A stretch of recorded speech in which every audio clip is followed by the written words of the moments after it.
Hey, what's up guys, it's Rex here, and I am here with another interview session.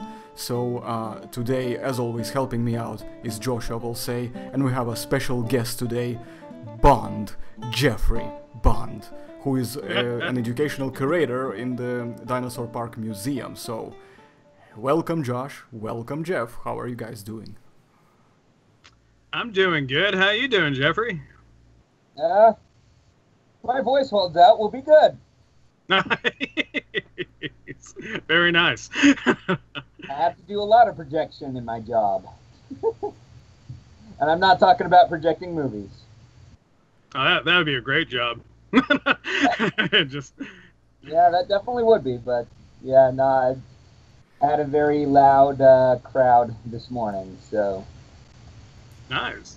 Well, I mean, since Jeffrey's talking about his job, arson, you want to just jump into the first question?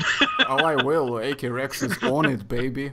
I'm on it. Okay, well, the very basic one is introduce yourself to my audience since you're first time here on the channel, and just tell us your story, how you briefly how you started and how you ended up where you are right now, and where you actually are as well. Okay, yeah. I'm the education director at the Eccles Dinosaur Park.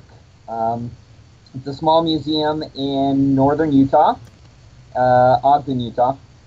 And I kind of had a really weird job trajectory getting into this sort of position. I first got into dinosaur paleontology way back in the early 90s. It's been over 25 years now that I've been working on dinosaur bones. Started off with the Utah Geological Survey when David Gillette was the state paleontologist of Utah. Did some lab work at Brigham Young University when Ken Statman was in charge, and just kind of been doing stuff in museums off and on ever since then. That was intended, though, to be a hobby that would kind of pay for my way through school. I intended to become an English professor. So all of my study was in literature and creative writing while I was doing science on the side to kind of pay for that. And by the time I got to my master's program, I found that I kind of missed paleontology, and so I took on a summer job here at the Eccles Dinosaur Park, and they liked my work. When I was done with my master's degree, they offered me a job, and I'm all like, heck yeah, that's awesome. I'm gonna go back into paleo. So that's kind of where I came from in a nutshell. So kind of a weird choice, I guess, for an interviewee, because I'm not fully a scientist. I mean, I use the scientific method. I'm educating people in science, but I don't do a lot of the research yet. And I'm coming at it from a point of view of looking at how scientists communicate with each other, with non-scientists, and looking into the rhetoric of paleontology. Awesome sauce. Does that basically wrap up the intro part for you, Jeff? So that's the quickest introduction I've ever had. That's a very good one too. But well, I'm just teasing a little bit here because that's what we do on this channel, as you will find out soon enough, because we're just getting started. But all right, Josh, go on. Yeah, I was gonna say, don't sell yourself short, Jeffrey, in terms of classifying your scientist chops, because you're way more a scientist than probably half the people we run into on social media. Well, it is social media. Yeah, I mean, it brings out the best and the worst. What can I say?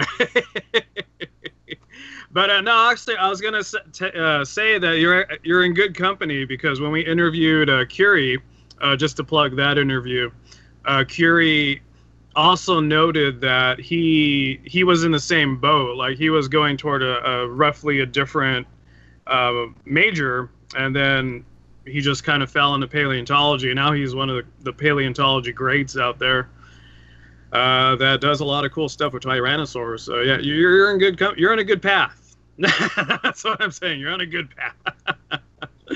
So, alrighty. Question 2. Please tell us more about the museum, the one that you just mentioned, and the more prominent items in that museum's collection. So for a guy that's never been to the collection, what's going to get me to drive all the way to Utah, if I don't live in Utah, to go see this museum? Okay, well, the Dinosaur Park, it's got a lot of variety, and that's one of the things that I really appreciate about being able to work here. We do have the kind of standard museum. In fact, there are 3 different parts to the Dinosaur Park. There are 2 inside. One would be the Ogden Natural History Museum, and that's the part that focuses on the geology, so probably won't end up talking too much about that during this interview.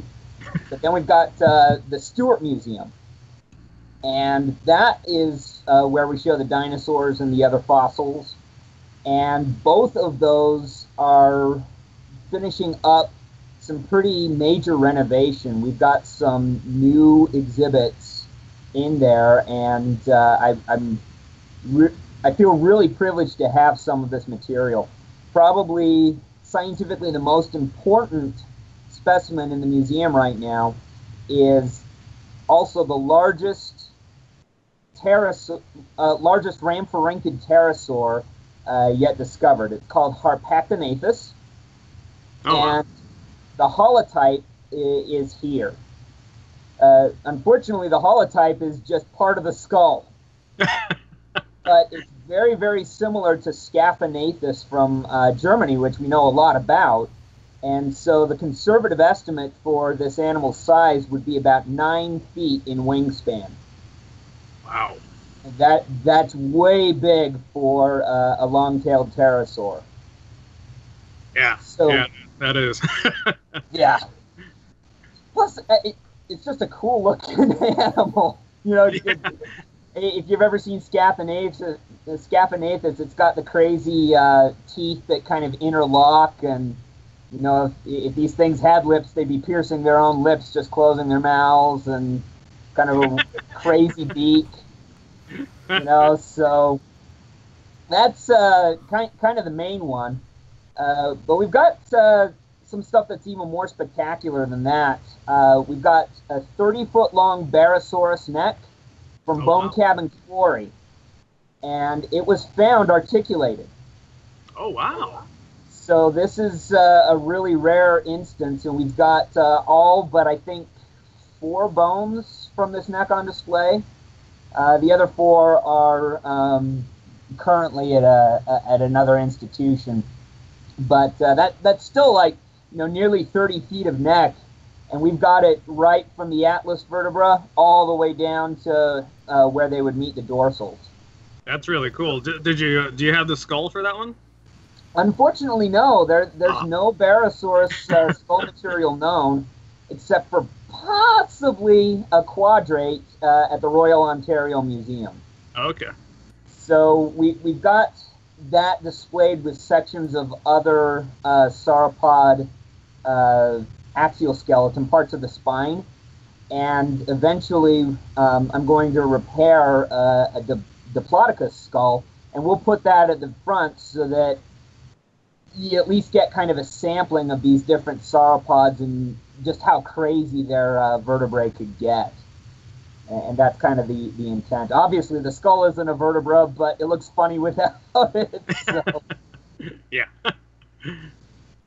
We've also got one of the largest Jurassic turtles yet discovered, and that one is undescribed and unidentified. So that's going to be a little bit of science that we get to do moving forward, describing that and figuring out just exactly what it is. Is it an unusually large but already known species, or do we get to name a new species? Nice. How big are we talking about?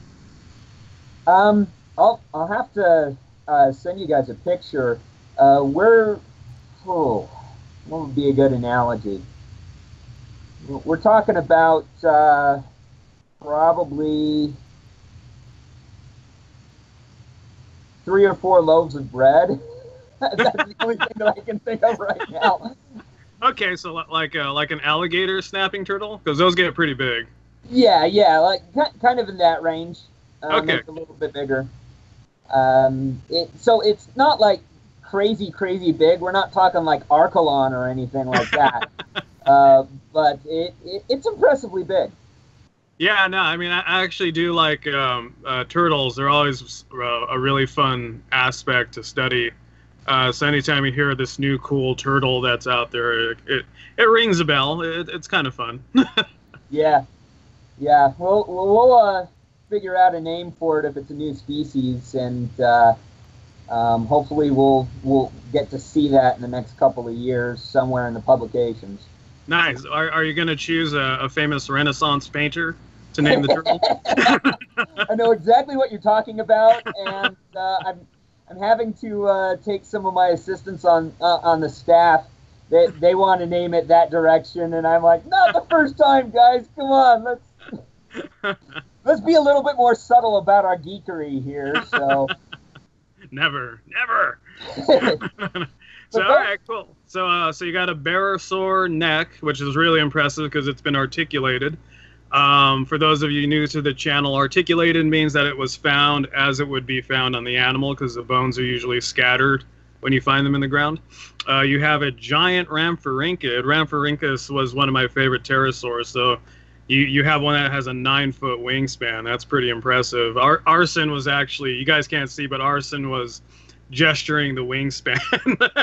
So good on you, Arson. And then you have this new giant Jurassic turtle that's not described. So it's potentially a new species. Is that roughly everything of note? No, we've got a dinosaur that was named last year, Moabosaurus. Oh, wow. We have one of the first casts made of that skeleton. The funny thing is that we've had it for about 12 years. So it's cutting edge, kind of. But that's our big sauropod skeleton, and those are the indoor parts. Oh, okay. The real star of the show would be the park itself.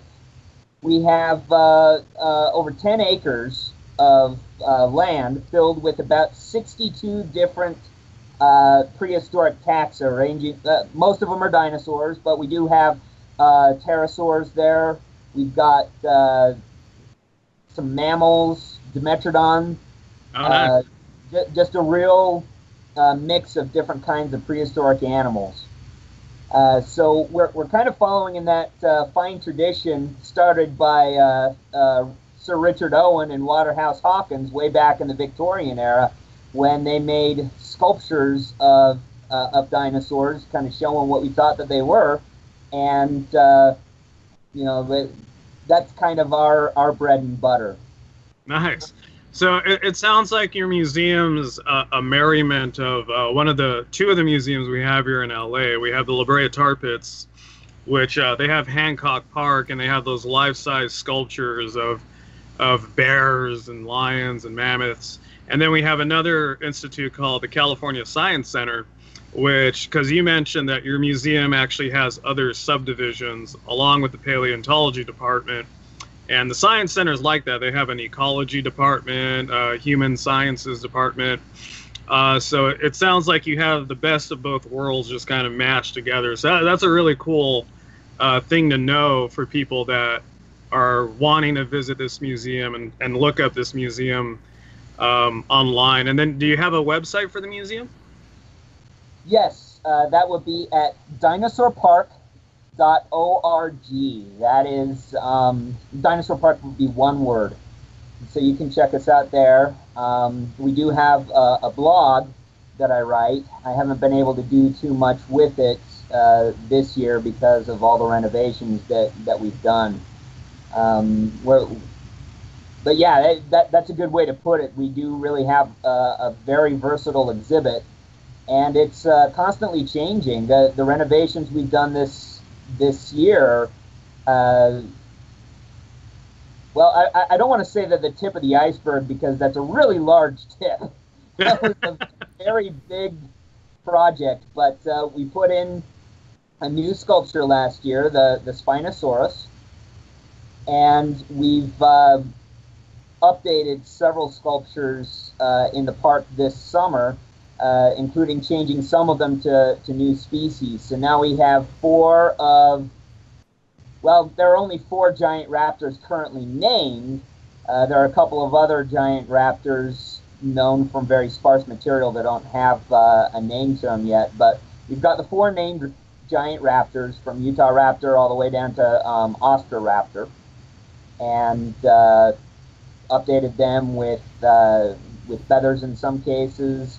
Ostroraptor, we kind of Frankensteined its arms, chopped them off, and put some new ones on. So if you guys have ever seen the movie Maverick, the Ostroraptor at our park has passed the Indian bravery test, had both its arms chopped off, and didn't utter a word. Nice. All right, cool. So I got one last question for you about your museum, because I think we were talking about it one time. I'm not sure if you have the casting of the skeleton or if that was on loan, but did you guys have a casting of Elvis? For those people who don't know, Elvis is reportedly the largest megalosaurid skeleton to date, I want to say. Yeah, we don't have a casting of Elvis himself. In fact, I'm not sure if Elvis has been cast yet. That'll be something I'd want to ask. The lab that prepped and mounted Elvis, though, I used to work there, and so I know. Okay, so that's what I'm remembering then. Yeah. It'd be great. I understand that Elvis is still up for sale, but the promotional materials say that they are not selling Elvis to anybody but a museum. Oh, that's great to hear. Yeah, because I mean, just a month ago, right, there was this new species of Allosaurus that got sold to private auction, and now we lost a new species because SVP can't get a hold of it. We can't write about it. There's no abstracts. So that's great to hear that they're doing that with Elvis. It would be a shame to lose that specimen to science. Yeah, and where I know the head of that lab, I'm pie in the sky. There's nothing planned for it yet, but man, if we could get Elvis here, I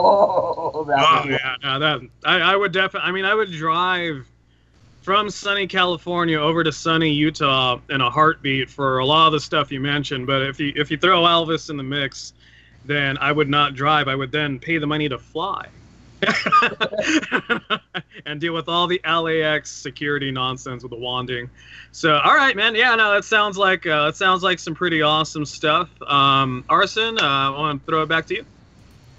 Well, I just wanted to add that I would not pay money for the ticket to go there. I would learn to walk on water, and I would cross the ocean to get there. You beat me. You won. I'm not even going to try. Don't. Oh, no, it's always awesome. It's awesome. Except that I'm never gonna make it that far walking on water because, sharks and stuff happens. Oh, yeah. Hey, shout out to Shark Week. I didn't even plan that, but it's currently Shark Week, so I'm all sharked out right now. More sharks for the Shark Week. Yeah, so, okay, let's carry on then. I mean, it sounds like an awesome collection that you've got there. Definitely reasons enough to visit and take some lovely photographs, which we love to do on every museum trip. And I just wanted to dig into the topic that you have mentioned earlier about the rhetorical aspects of interaction in the field.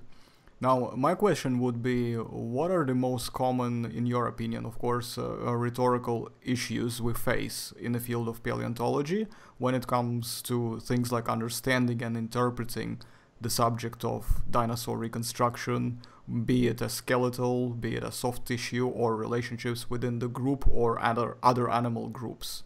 So, what are your thoughts on that, Jeffrey?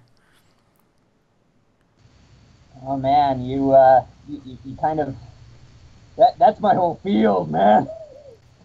That's a big question, and it's going to be kind of hard to boil it down. I'll try not to ramble too much because I do tend to do that sometimes. But yeah, the way that scientists communicate with the general public, it's fraught with a lot of really weird sorts of pitfalls sometimes, because we've got to use a lot of really specific language when we come up with a new concept or we learn something new from the universe. And in paleontology, a lot of that is going to come down to some things that, you know, we're dealing with a very incomplete data set. And so there are always going to be a lot more questions than answers, but it's very appealing to look into, like, we want to have those concrete answers, you know, especially people who are interested in science. You get into science because it's fact-based, right? And so that's kind of the expectation. But with paleontology, there's inevitably a whole lot of imagination, a lot of hypotheses that sometimes you got to wait decades to have answered, even if you get an answer at all. So on top of the technical jargon, conceptually speaking, there's just a lot to go into. Let me see if I can kind of narrow this down to some more specific examples. One of the ones that's kind of come up lately, and so this is just the one that's on my mind right now, has to do with integument. We hear a lot of people talking about whether dinosaurs are scaly or not. And right there, that ought to throw up some red flags when it comes to the rhetoric of the discussion, because we're talking about a binary. Why is it that we think that dinosaurs would have just scales or just feathers? Or sometimes we hear people talking about, well, would they have both? Scientifically speaking, what we know says that these two forms of integument are kind of mutually exclusive. An animal that grows feathers cannot grow scales, and vice versa. At least that's what the evolutionary development studies tell us. We get some interesting fossils that suggest otherwise, except the real problem there is what we're calling feathers. When you read different scientific publications, you'll see that they'll kind of go back and forth between using a term for convenience sake, because otherwise it's just going to muddle up the language and there's no way that we can understand anything going on. And sometimes they'll get really, really specific. Probably the best example that I can think of for this, and again, this is just off the top of my head, this isn't because it's the best example out there, but I talk about it a lot, is the initial description of Utyrannus quali. And that one comes to mind because in that paper, they talk a lot about Utyrannus being feathered. When they actually get down to the description of the fossils themselves, when it comes to the integument that we're seeing on this animal, they describe it as a filamentous integument. Basically, that means that it's something like hair, but just generally like hair. We don't have enough preservation on that specimen to say whether those filaments have barbules on them or what the other aspects of their anatomy would be. So we're stuck saying that they're basically long, shaggy hairs. And if we're, I don't want to use this phrase, but it's the only one coming to mind, if we want to be really honest with ourselves and very technical about what we're talking about, that's as far as we can take it. It's some stringy sort of a thing growing out of this animal's skin. But because it's kind of inconvenient to say filaments all the time, we end up using the term feather. And you'll see this in a lot of different scientific publications. If it's not a scale on a dinosaur, they call it a feather. And that, I think, is going to be a big problem for us moving forward, because right now, what we really can say about dinosaurs is that we're seeing a variety of integuments. Culindrodromeus, for example. That guy's got compound filaments. That's something we've never seen on another animal before. Like little hairs coming out of a scale. But we've never invented a word for that that's as convenient to use as feathers, so we end up calling it a feather. Or we end up calling it a scale. And we kind of get ourselves stuck on this sort of binary opposition. And we need to learn to be a little bit more analog about how we describe these things. The unfortunate thing about that, and we'll run into this not just with the whole feather scale issue or whatever. Sometimes we'll run into it when we've got to come up with a new vocabulary for, say, describing ankylosaur, all those different spikes or splates, the different varieties that we see on there. Let's face it, scientists are not always the best wordsmiths. And so when we come up with a new term, sometimes we end up coming up with something that's, this big, long Latin word that nobody else can use, and it gets really, really inconvenient. I think splate is a good example because it's a spike that's been kind of flattened into a plate, but it's not quite a plate yet. So you call it a splate. That's a nice portmanteau.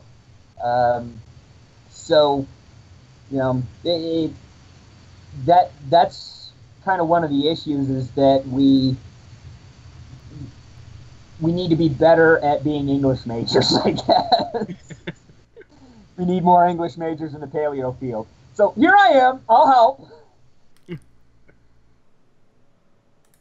Well, yeah, I mean, I'm quite interested in this particularly because I just learned the term splates. I've never heard of that before, so thanks for mentioning that. And one other thing that I wanted to point out as well, that it's good that you... I mean, I know a lot of people, I can already see some of those, people from the so-called pro-feather protesting groups, basically, who are gonna be like going into onto the channel being like, yeah, he specifically picked that because, he's trying to, be salty towards us. No. And here's why I say it's a no-no, because Xu et al. Actually does make that problem and very apparent in their rhetoric. And you will find that in the one line, at least. I don't have the paper in front of me, but I can easily give you a rough idea, so I'm paraphrasing here, where they said in the description that it's impossible to make out all the detail of the preservation. And that's a classic example of when previously they described it as a feather, while feather has a very good technical description as of today, while and a definition as well, while what they described and labeled as feather, they practically weren't able to give us more context why it's a feather and how did they come to the conclusion that it's a feather. So my point is, we don't have to deny the fact that yes, it was indeed a filamented creature, but whether I am actually guilty of this myself, because I use the term feather when I describe Utaranus on my videos a lot of times, because it simply is much easier for people, for the viewers mostly, to understand. Because when I start using filamentous dinosaurs, people will be like, "You what, mate?" You know, while if I'm just gonna say feathered dinosaur, they'd be like, "Ah, feathered dinosaur. Okay, I got you, man. I got you." You know, so it makes it so much easier. But I am in agreement personally with the fact that it needs to kind of be, I don't know, addressed properly, because that's the only way to move forward from the whole thing. Because even Colindodromius, I think you guys would know here that when I was doing my response to Trade the Explainer's channel in particular, I mentioned a paper in Chinese language, which I believe has not even been translated to English yet, as of now, and yet, according to their abstract and the crude Google Translate that I've used for translating at least some of the portion of the text, aside from obviously giving me a weird phrase called horny derivatives, whatever the hell that means, I also made note of them saying that they were, quote unquote, again paraphrasing, but that's roughly what came out of it, that they're highly modified scales. So, in other words, they didn't confirm, they basically contradict the idea of them being homologous directly to, you know, with feathers. Although, I mean, technically scales are also homologous with feathers, but too much science, so you get what I'm saying. Well, in you know, hairs on mammals are homologous to both feathers and scales. So yeah, it's kind of interesting that we kind of get hung up on that idea. I think there's a larger undercurrent. There's something else driving that, possibly culturally, that's causing us to talk about that in that way. But when it comes to dinosaurs, the studies are pretty clear. Statistically speaking, most of them were scaly.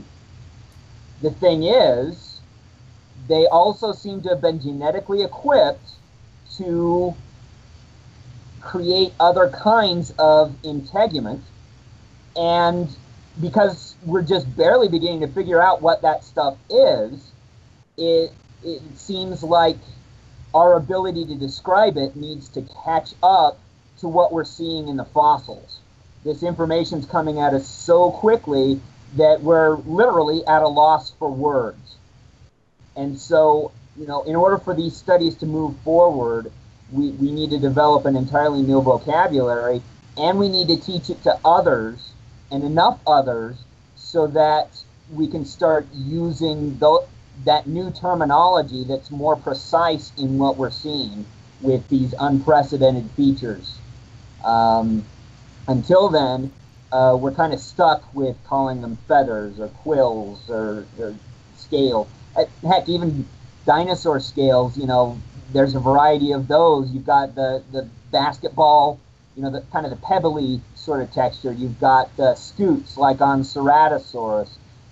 You've got those weird scales on over the hips of Triceratops, you know, whatever those things are doing. So, you know, we need to kind of stop looking at it in those binary terms and just start getting into the habit of speaking about these different elements using a more broad and rich vocabulary. So, in other words, we just stuck with too many umbrella terms here, going back and forth pretty much, which are quite big umbrella terms, mind you, because a lot of people probably don't realize how big, really, and how vastly they spread. Because if you're talking scales on scaly quote-unquote dinosaurs, you are listing probably about 70% of the known integuments, you know, in terms of which ones are already known or established via closest EPB relationships, etc. So, yeah, we're talking quite a lot of, you know, individuals if we were to start counting, which we're not going to do. But yeah, that's roughly my estimate. Probably about 70% you are already kind of covering under one umbrella term here. So feel free to obviously correct me if I'm wrong. Now, one other thing that I think should be interesting to address, where the rhetoric seems to frequently fail, is when people start discussing, and I mean, okay, here's the thing. I am up for a good discussion, always, provided that it has a very good basis, and that the other side is also conducting it in a proper way and clearly showing how they reach their conclusions. Not just saying something, oh yeah, I this and this and this, because I don't know, what can I think of reasons. So I mean, I'm talking about a properly conducted conversation where it's very clear from a response how you reach certain conclusions, so that it's not just because phylogenetics, spelled with an F-I-L-O, whatever, I'm just gonna put it on the screen here, but because you need to understand as well that phylogenetically, maybe, I mean, even at a basal sort of stage, shouldn't we be typing our words on the keyboards with flippers? Because that's our ancestral trait, technically speaking, isn't it? So, I'm just saying, just thought I'd throw it out here. In any case, Jeffrey, what's your thought about the discussion when people start bringing into EPB? Because EPB complicates things quite a bit, because there are things that is clearly useful and where we seem to frequently apply it, which rightfully so, because we don't have an alternative. Since we don't have anything to lean on, so we just use EPB to reconstruct both the phenotype, and also we use EPB quite frequently to reconstruct behavior, which is probably the toughest part of all. So let's talk phylogenetics, please. Yeah, it's interesting that you bring that up. I think, again, misunderstanding of some of the basic terms really plays a huge role in that, but also kind of a misconception of what the phylogenetic bracketing technique entails and exactly how it works. And I'll start just with an example that I came across a week or so ago. There was a discussion I saw online where somebody was talking about basal features. And he was talking about these basal features as if basal were somehow a synonym for primitive. And also working under the assumption that somehow basal, in his sense, these primitive features somehow can't be lost as animals develop through the process of evolution. So there you've got both a misconception on the conceptual level, but you've also got a misuse of the terminology. Basal actually just means if you've got two different animals and you're comparing them with their common ancestor, the one that has basal features is going to be the one that resembles the ancestor more. That's it. It's a comparative term, and it has no meaning outside of a comparison. So referring to a feature as basal as if somehow that were part of its nature, you're starting to distort the way that word is used, and you're creating nonsense, basically. So, if we're going to, well, and, just to address the whole concept there, too, that's a pretty easy one to debunk. I mean, there are different rules to evolution that we still don't understand. Look at the odd-toed ungulates, right? Apparently there's a rule encoded into their DNA or, whatever, that says that they're always going to have an odd number of toes. But does that mean that they always have 5? Well, of course not. Look at horses. They went from 5 to 3 to 1. So they're following one rule, but they're not following another one. So to say that that one primitive characteristic is going to stick around in a particular animal lineage, and that somehow allows you to predict what's going on, or predict what's going to turn up in the fossil record, you're setting yourself up for some pretty nasty surprises, honestly. Because we know that horses, they lose toes, evolutionarily speaking, as you go down the lineage, until you end up with just the one.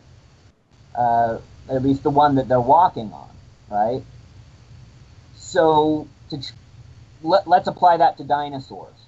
If you had a lineage, like, say, the ceratosaurs, and you found that they had 4 fingers, right? 3 claws, but 4 fingers. Well, you could predict that later ceratosaurs might have them, but then you would have to go out and actually find a later ceratosaur to see whether it had that. Now, for the ceratosaur lineage, as it goes into the abelisaurs, yeah, you can see that they've still got 4 fingers sticking around. Carnotaurus has 4 fingers, and it's got, crazy short arms that have become almost completely vestigial. But can you say that they all have horns on their noses? Absolutely not. Carnotaurus clearly doesn't have that. Abelisaurus clearly doesn't have that. Ceratosaurus clearly does. So if you're going to use the phylogenetic bracket to predict what's going to turn up in the fossil record in terms of features that we haven't found yet, you've got to remember that that's always going to be a hypothesis.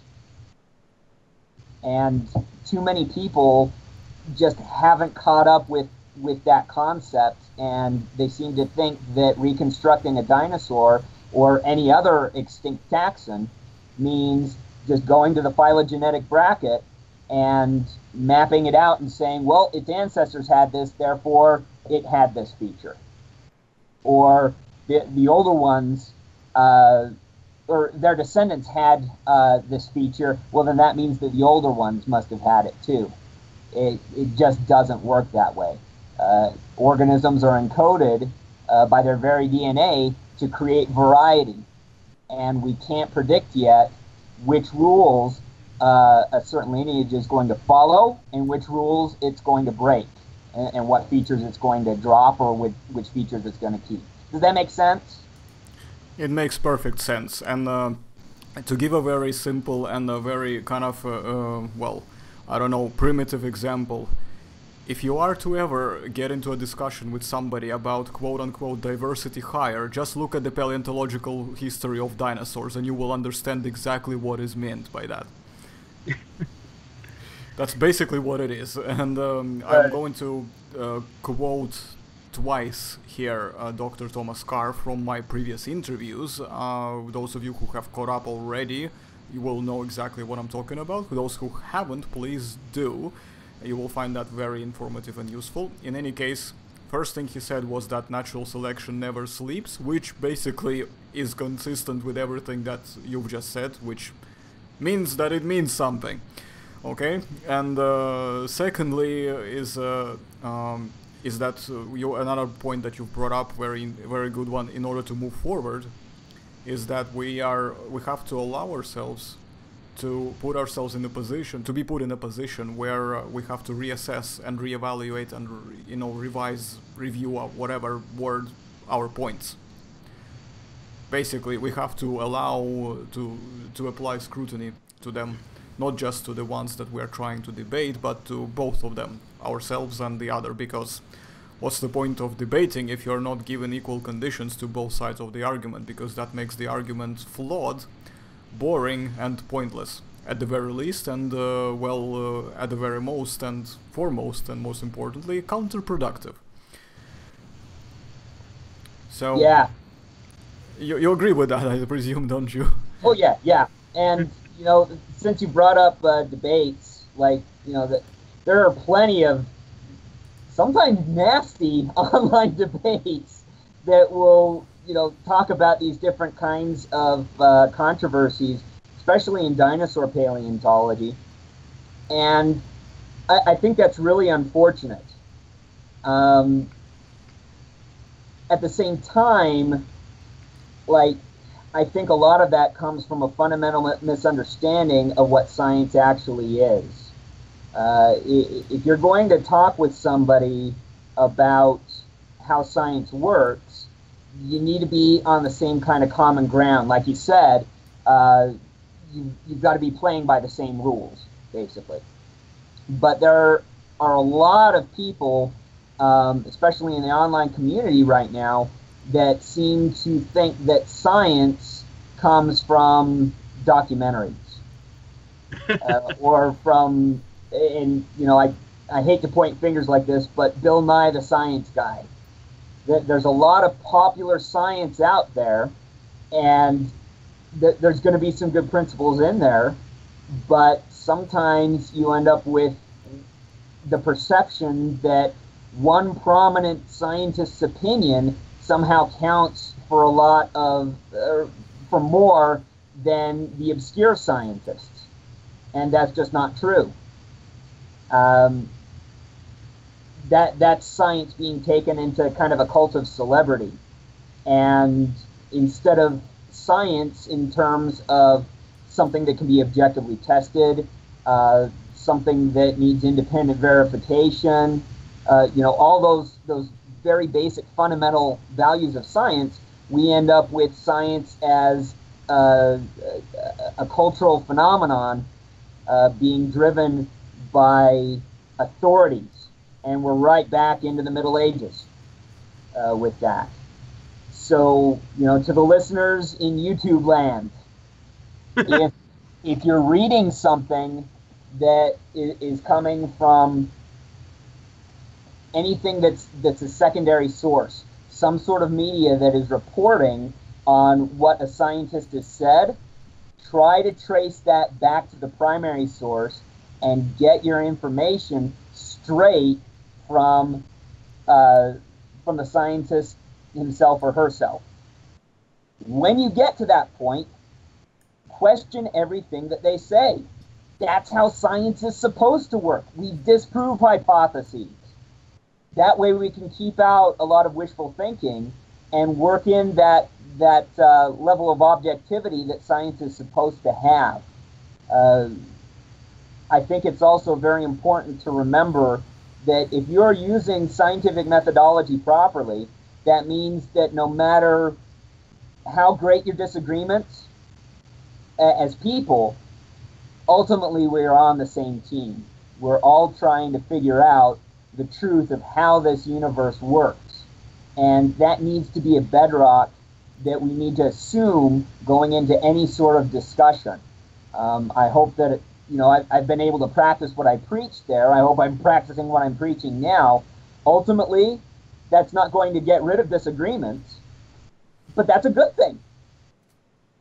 Science is a process of exploration, so treat it like a process and not the end point authority that that a lot of folklore and a lot of current cultural movements try to turn it into.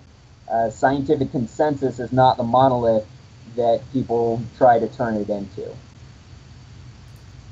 Yeah, I'm totally in agreement with you here, Jeffrey. I think we should not ruin science with this kind of trends and ideas, which don't always, cannot always be described scientific, in my personal opinion. So I think it's an important thing that to note that a lot of problems that we're facing now, that people seem to have forgotten, you know, about separating these hypotheses and just, you know, just scoring them out of the equation as you assess them if they don't basically meet the basic standards and requirements in order to basically meet the grounds of the opposing, you know, argument, for example. Because one of the main criteria when we set the new criteria in the science department and when we conduct any conversation regarding whether it's the new probably species description and everything, from what I've heard so far, and from all the guests that I have had on the channel, and some of them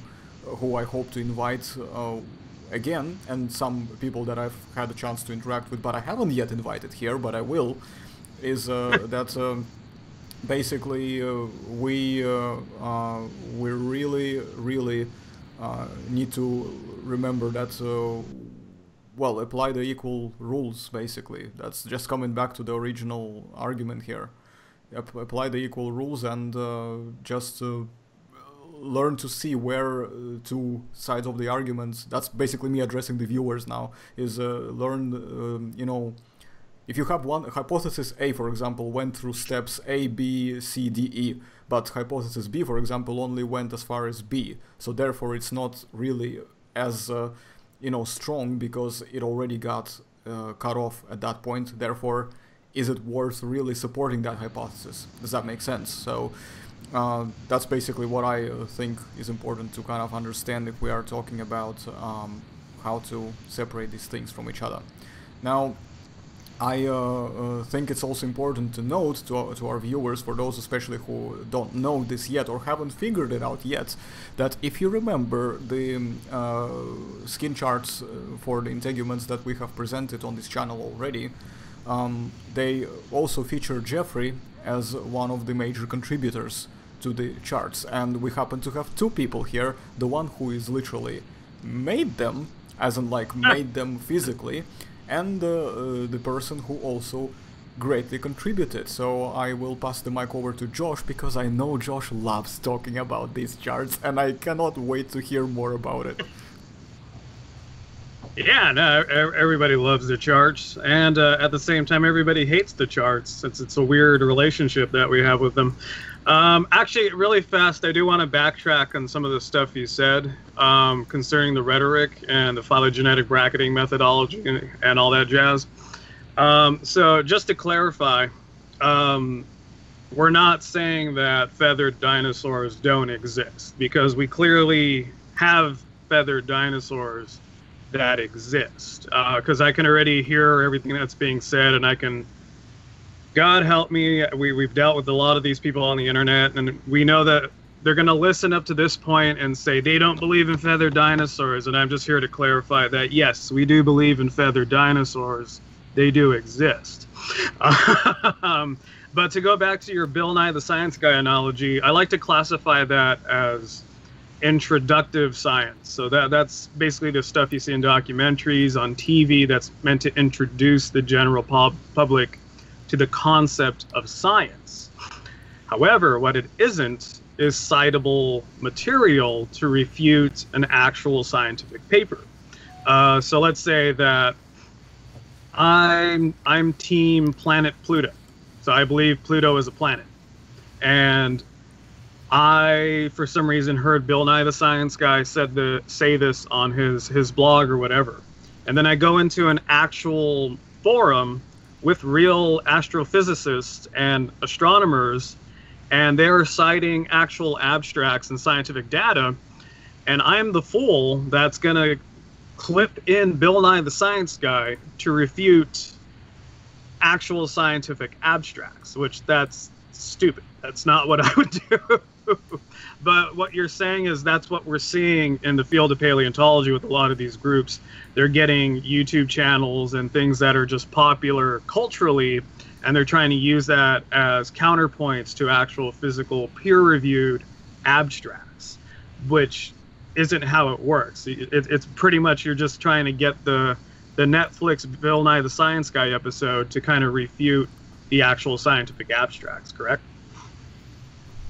Yeah, you probably don't see the video, guys, but both Josh and Jeff saw me literally putting my hand up, begging to speak up here, and the very classic example here that I can think of is also very important to note that just because a blog post was made by somebody who has a PhD does not mean this is a qualified citable material. It's just a person's opinion. It may be more qualified. It may be a more qualified opinion. I have a great PhD story. We can dive into that. Dude, that's what we do on this channel. Practically, we dive into the stories. Okay, that's our that's our part-time or nearly full-time profession by now. But in any case, what I wanted to say is, like, I know that a lot of people here, they seem to also, like, those who either are subscribers, but they ask, usually my subscribers, they tend to just be honest straight up and they just ask me honest questions, while those who are just like passers-by, who just like to come in and troll, those would start making weird kind of bold claims that, oh yeah, but like this guy made a blog post about that and he said this and this and this, so, and that makes sense, so apparently that's correct. You know what's interesting? Even if I am to agree with everything, without even reading, for example, or even if I read the post and I think, yeah, okay, maybe that makes sense, that is not a citable material still.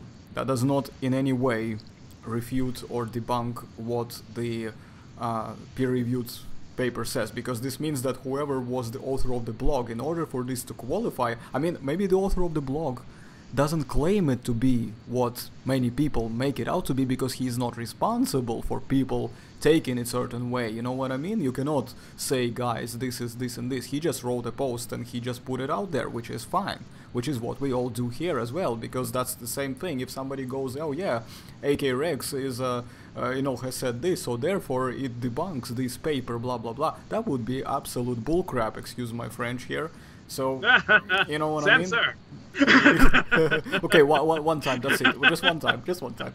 Yeah, and you know what I'm saying though? Like, you have to understand that this is not a citable material.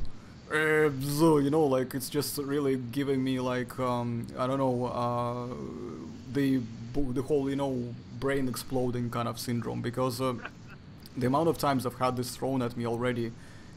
It's literally, I'm gonna probably grow like, I don't know, biceps on my fingers if I'm gonna be typing to every response to every single comment like that.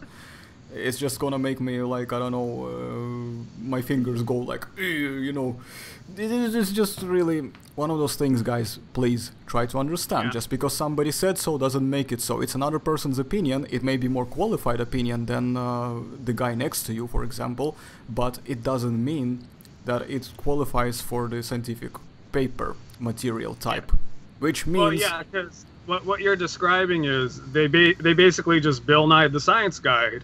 They basically got this really popular thing and they posted it as a rebuttal to your videos, and they're trying to argue with someone who has a PhD in paleontology with Bill Nye the Science Guy, right?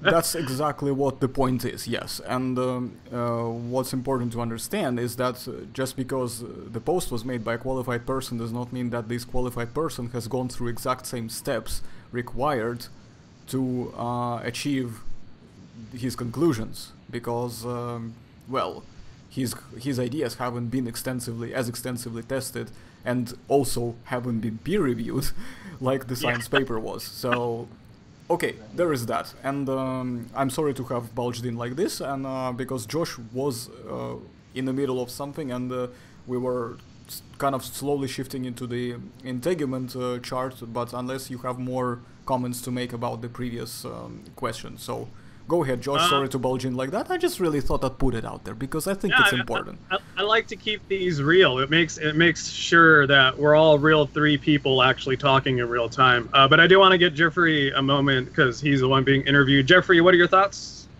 Well, you guys are given some great examples of the authoritarian-driven ideas that's kind of circulating in the culture right now. And I think I can boil it down to kind of one key principle here. If you are interested in really understanding science, you need to look into how a conclusion was reached. Because that way, you know, it doesn't matter who's saying it, whether they're popular or not. What actually matters is the idea itself and whether it is true or not. So, you know, we've kind of used Bill Nye the Science Guy as an example, and don't get me wrong, you know, Josh was right. He's great in introducing people to the sciences, but you need to understand if you're going to get into a scientific discussion, you need to also keep in mind just how far developed the idea that you're presenting is. Are you presenting a speculation versus something that's been established as fact? If that's the case, you don't have a leg to stand on. If you're presenting a hypothesis that has not been fully tested yet, or even one that has been well tested but still hasn't been fully developed, that's not going to trump an idea that is more developed. And we see this far too often, not just in paleontology forums, but across all sciences. It's a fundamental misunderstanding. If you want to understand how science works, you've got to understand the fundamentals, and you've got to be able to use those fundamentals in what you are saying. Stop, trying to rebut things with idle speculations. It doesn't work that way. No, it does not. Do you wanna use the thing, the meme that we've used, like if you want a science, you gotta evidence. Right, exactly. I'll have to send you some iterations of that meme to use visually here. Yeah, I've heard too many people, try to grasp at straws by rebutting something that has been tested and has survived actual experimentation with an entirely speculative scenario. Science fiction does not trump science when you're talking science. I can't put it any simpler than that. Yeah, I gotta laugh because it's so silly, but it's so sad that it's got to be broken down that way. Yeah, it's so true as well. Jeffrey, do you want to insert, when you say wait for it? 3, 2, 1, do the thing. Willful ignorance! Here's what I just discovered, Jeffrey. This whole time I thought it was like a audio clip that was pulled from a movie. I did not know you were actually doing that audio. So, bravo, my friend. Odd voices, what's great? Nice. Don't make me pull out Optimus Prime. No. Well, we'll save that for the end. We'll give these people a reason to stick to the end. So, again, you brought up a lot of good points in terms of the rhetoric, and also the reason why I also brought up why we believe in dinosaurs that have feathers, but why it's important to distinguish what is feathers, what is quills, what is filaments, what are hairs, what are pictofibers. I recently had an instance where someone was just saying blatantly pterosaurs had feathers and pterosaurs are dinosaurs. Now, both of those terms are very, very speculative, but it points out, and I even, they were saying there was some new studies, so I even took this to a pterosaur expert, and that's the key right there. I'm taking this to the dinosaur experts in the proper fields of the specific dinosaurs in question, so I'm not asking a pterosaur expert about opinions about Tyrannosaurus.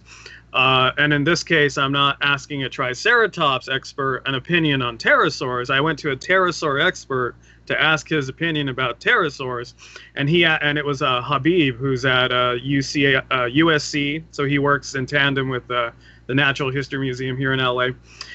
And he said that, no, there are no new studies. There's plenty of presentations, but as we said, presentations and SVP do not always qualify as peer-reviewed abstracts. Those are ideas that are in the process of being peer-reviewed or being tested.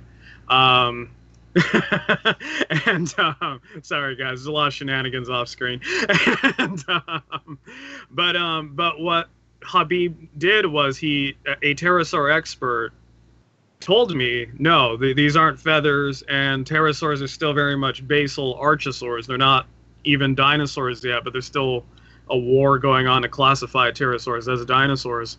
But that's an example of why when we broad stroke these terms as scientists, it can do a lot more harm than good, because, like you said, it seems almost unnecessary to get into the details of what's the difference between filaments and quills and feathers and pictofibers until you get the situation where someone's like, pterosaurs have feathers, and they were like, no, they don't have feathers. Those are pictofibers. They have similar structures. They are ancestral, probably, to a very more basal archosaurian ancestor, but no. like, what are your thoughts on that? Well, it's it's interesting. I made the point before that I think that scientists need to do a lot more in their literature classes and actually take literature classes.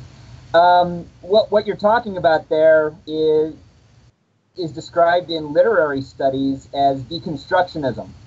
And one of the theoretical concepts there says that the word is not the same as the thing that it signifies, which is kind of a no-duh sort of a thing. I mean, a dog is not the letters D-O-G, right?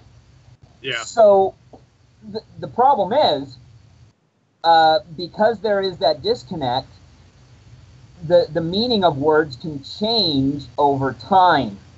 A good example of that would be, and I know this is kind of an archaic one, but the verb brook.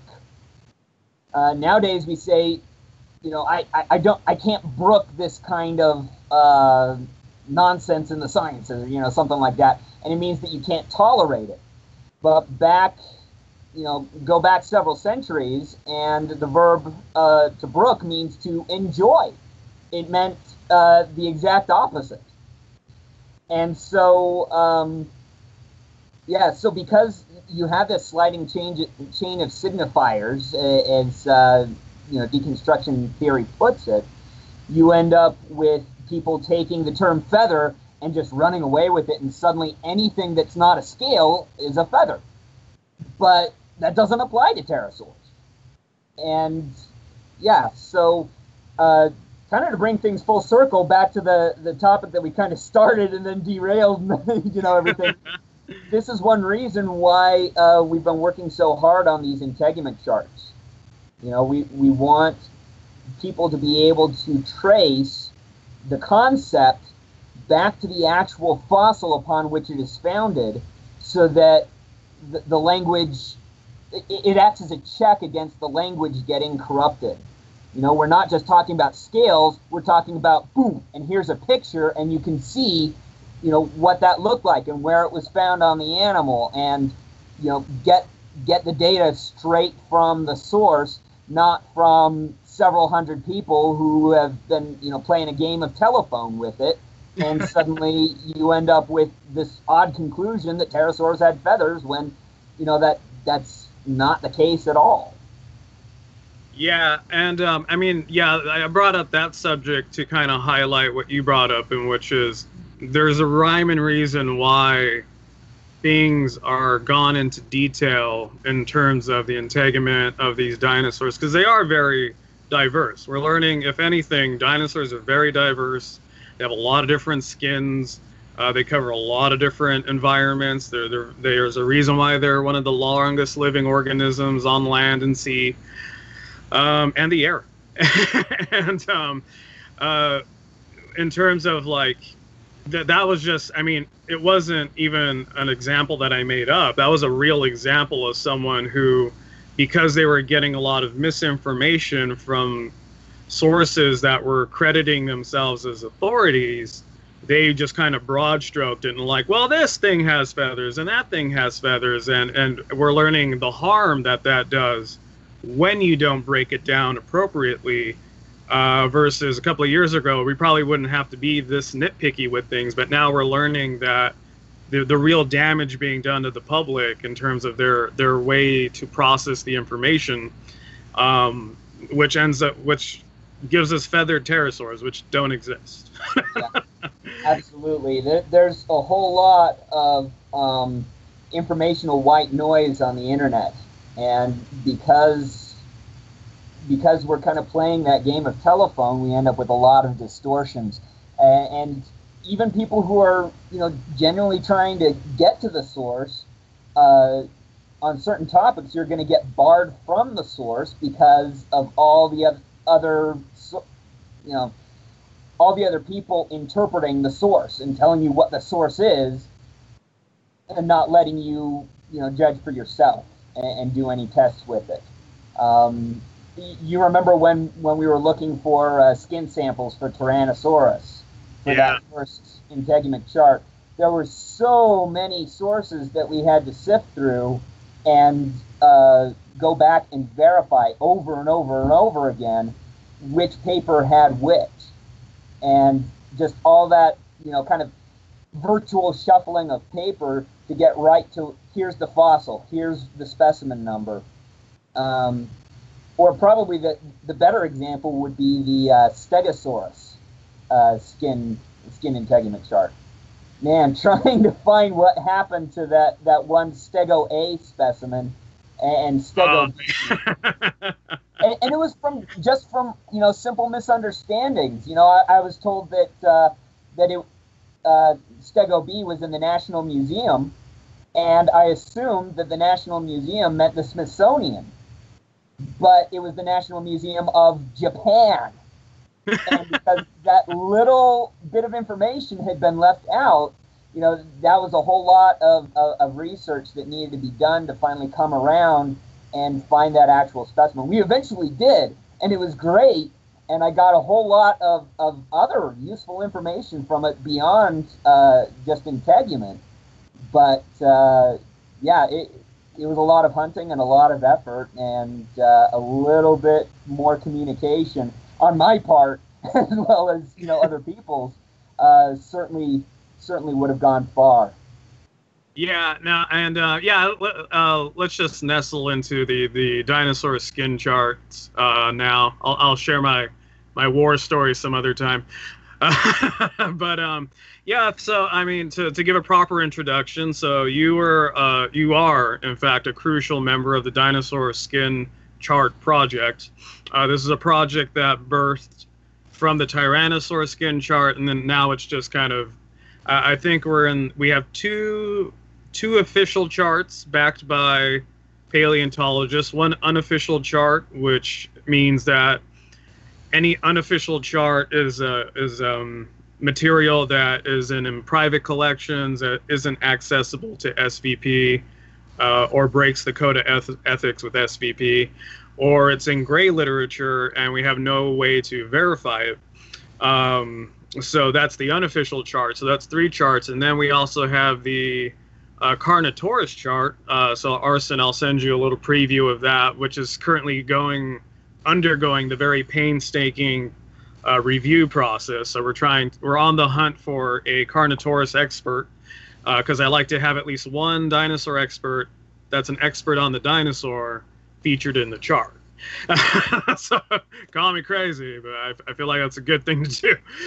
So, but yeah, no, I mean, you were pivotal to this, especially with the Stegosaurus chart, because we didn't know there was that much Stegosaurus material. I think you're the one that started bringing up a lot of the Stegosaurus skin material, because I was ready to move on to a completely different dinosaur, and then you were like, "Hey, Josh, check out all this Stegosaurus skin," and I was like, "Holy crap! Let's do this chart." Yeah, it's kind of shocking how much stuff we ran into, and some of this stuff I've been hearing about for upwards of 10 years. But the funny thing about integument fossils in particular, for some reason we just don't talk about them as much as we should. Yeah, it boggles my mind. Yeah, we're so used to talking about the bones, and that's kind of the perception of what a dinosaur is. And even we scientists tend to get stuck on the bones. If you want to reconstruct an animal, though, you've got to get as much data as possible. And so, there are tons, possibly, like literal tons of skin fossils out there that are sitting on museum shelves and haven't been published on might not be known by anybody who doesn't have access to the catalogs. I know of different integument fossils that need to be studied. I'm trying to hunt down a few that have been briefly published on, but have not been completely described. And so there's a lot of work still that needs to be done out there. But some of these things, they do end up in the papers, but they're just kind of passed by as just being mentioned. I brought up the description of Uteranus earlier, and it's funny to see how people would, pick up on, wow, Uteranus has feathers, and then draw the conclusion then that all of the descendants of Uteranus somehow had these feathers, as if Tyrannosaurus rex were one of them, which phylogenetically, what we have so far suggests no, it's a completely different animal. It's like a cousin to the Tyrannosaurus. I was about to say, like, not only any dinosaurs descendant of Uteranus, but in the case of Tyrannosaurus rex, dinosaurs that aren't descendant of Uteranus. Right, exactly. We're also sharing these traits. But the funny thing about this is that the Uteranus paper said straight up, scaly skin has been reported for derived Tyrannosaurids. And yet we were so caught up in the idea of a fuzzy Tyrannosaur that everyone seems to have read past that without it registering. Wow. Which, I mean, given how dry these papers can be, I can hardly blame somebody for doing that. But at the same time, like, if you're going to get into the details and you're going to make these sorts of claims, you need to have an attitude of wanting to disprove your hypotheses and looking for any information that is going to contradict it. And that was kind of the smoking gun that everybody overlooked. But it was right there. Yeah, By the way, Go ahead. another thing as well that I wanted to add to the whole phylogenetics and example of, the relationship We're between... going to stay on phylogenetics for a while. Oh my god, yes. Black hole here. This is going to haunt me, and I'm going to be seeing it in my nightmares, because after this session I'm going to be hitting the bed as it's like almost 2 a.m. here in England. But in any case, this is also, we have to be specific that we acknowledge the fact that we are also highly relying on the possibility of their relationship being true, as in like that we are assuming that the currently established and hypothesized relationship between Proceratosaurida and Tyrannosaurida, given the gap between that, we don't know what happened in between and how many steps are they truly away from each other, that is, if they are even related. We are taking this as making the assumption that they are related. We're not actually, we cannot say that that there is no guarantee that tomorrow we will find something else, and it might completely just say, oh yeah, by the way, they are not really related, they fall out of the tree. So I just thought I'd put it out there that we're also basing this on an assumption that they are related, but not because we can truly be sure, considering the rather, sparse, as in like fragmental pieces of data available. So sorry guys, go on. I love it. It keeps it real. Keep it real, yeah. Interaction, really. I'll take the opportunity now to kind of share one of my mottos. God is in the details. The devil is in ignoring the details. And the phylogenetics, when people just use the chart, it's ignoring a lot of the details. And yes, those phylogenetic charts, they are hypotheses. They are not, in a lot of cases, they're not even a scientific consensus. So, trying to use them like this is how you determine what the missing pieces are, it's only going to take you so far, and in the end, you've got to say, but it's a hypothesis. And we're not going to know until we find more fossils, flat out. Yeah, no, I like the meme that you had, which is if you want a science, you got to evidence. And in terms of just using EPB, because I like to kind of classify what we like to call armchair scientists, which is a play off of the Weekend Warriors. So basically, it's guys that sit in their armchairs, don't take any science classes, don't take any biology classes, don't take any classes. Read everything off of Wikipedia, and this qualifies them as authorities in the fields of science. But then, there's a saying that I'm just making up, is if you want to if you want to science, you got to make sure you know how to science, because just to since we're still on EPB and phylogenetics, to share my war story. We had, I'm going to leave out a lot of the details, but I was going back and forth with a PhD that wasn't in the field of any kind of biology, as far as I know, as a physicist, but they were flaunting their PhD. And I'm an amateur paleontologist. I'm very transparent about that, meaning that I've been on digs, I've worked on fossil specimens, I work on fossil reconstructions, animal reconstructions. I've been a part of lectures up in Stanford and concerning the mammoths. So that's what I mean when I say, and all of that only makes me an amateur paleontologist. So I'm very much an amateur. This guy's flaunting his diploma, and he and some other guy were just kind of patting each other on the back. We were in an argument, and I let them go for like a good 20 comments. Just kind of talking about how they knew this term in terms of not even EPB. It was just basic phylogeny. Like it was just learning the basics of like the evolutionary tree. And finally it took one comment from me, and I was like, guys, for the last 20 comments, you've been using this term, and it's incorrect. I think what you mean is this term. And it just shut them up completely, because they were sciencing so hard they forgot to actually science in the process. Right. It's like our favorite mathematician from our favorite paleo novel, Jurassic Park. Yeah. Ian Malcolm's term, thin-telligence. Yes.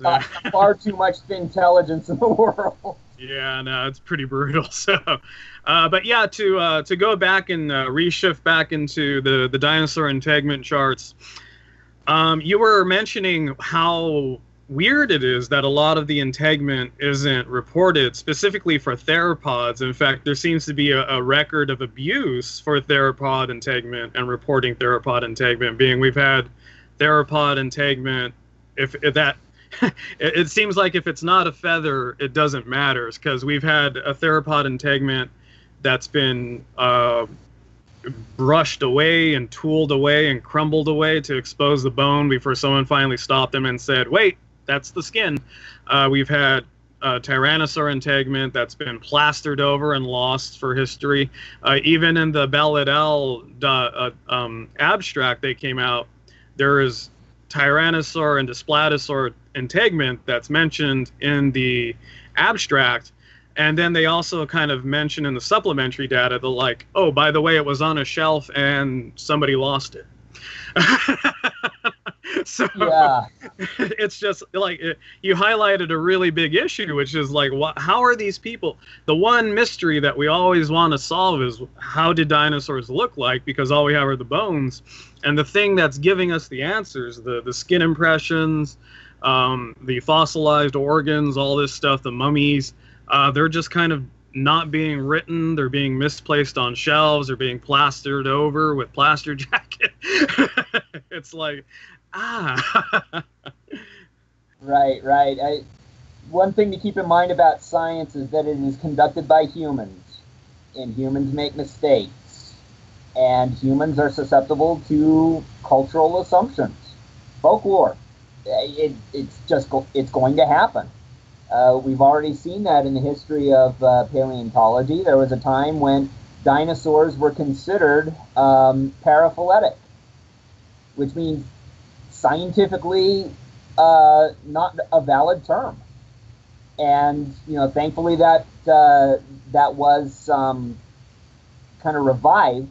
It is a scientifically valid term now, but science is not a straightforward progression, in part because we screw things up so bad sometimes.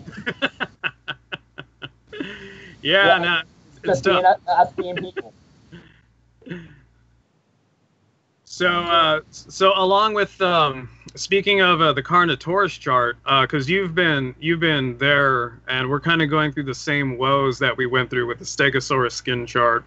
Carnotaurus has some of the most famous skin impressions out there, and for any theropod, if people hear Carnotaurus, their mind is automatically like, oh yeah, it's the one that was found with the skin. Here's the issue that we had, which is one of the reasons why this chart is taking so long, is that for this very well-known theropod, and it was me, you, a bunch of other people that were all trying to hunt down, we could not find any updated images of the very bad black and white images of the Carnotaurus skin impressions. And even then, there's, I think, over 7 skin impressions over 7 parts of the body. And there's only 2 highlighted pieces of skin, one from the tail, and I think one is a partial rosette of some type. And share that experience with us, because I know what it felt like. I want to hear it from fresh eyes. Oh, it's the funny thing about the Carnotaurus, like, this is something that came out of Argentina in the mid 1980s. Right, so they're going to be limited in the resources that they had, and then you've got on top of that publishing resources, and so we're stuck with these like really grainy sorts of pictures. But it's also kind of a weird in between sort of a time, because you look at illustrations from, say, the late Victorian period, like Marsh and Cope stuff. You've got these beautiful illustrations of the really important specimens. So we kind of switched over to photography, even though it wasn't necessarily better, it was just faster. And the surprising thing to me is that, like, even with better tools, we've got better cameras now, we've got the internet. People love to post stuff on Instagram and Snapchat and stuff like that. Why is it that we haven't been able to find anybody who's taken pictures of the museum? Like, if we could, like, even get one of those, that would be enough for us to get something going on it. And nothing doing. Even I think it was you that found pictures. They were like the wrong angle, but they were of a reconstruction that Zirkus had done there at the museum in LA. And so, like, you were able to see this in person, right? Well, there's a funny story about that. So Steven Zirkus did this beautiful sculpture of, at the time, what was the most accurate depiction of a theropod dinosaur, being Carnotaurus, because it was fresh out of when they discovered it. They discovered the skin. Zirkus did this sculpture pretty much emulating all the details in the skin, and it was up in the museum's old dinosaur hall for decades. And then the old hall came down. They did the reconstruction for the new dinosaur hall. The Carnotaurus mount made it to the hall. The Carnotaurus sculpture disappeared. So, and had I known this when I visited the museum back in 2000, I want to say it was 2006. No, maybe even earlier than that, maybe 2001, I would have snapped all the pictures of the world of this thing. Yeah. But again, it highlights an issue, which, I mean, I'm sure nobody's doing it on purpose, but it seems to be a bias. Like, if it's not a feathered theropod, it does not deserve to be in the glory of the public, which isn't true, because also people forget that the majority of theropods is a very tiny percentile that makes up avian dinosaurs and the avian lineage that leads to birds, even compared to even within the entire group of theropods. Like, we have multiple theropod groups. We have megalosaurs, we have ceratosaurs, we have tyrannosaurs, we have proceratosaurs, we have maniraptoral animals, we have raptors, or more specifically dromaeosaurids. We have ornithomimids, or struthiomids. Ornithomimids, yeah.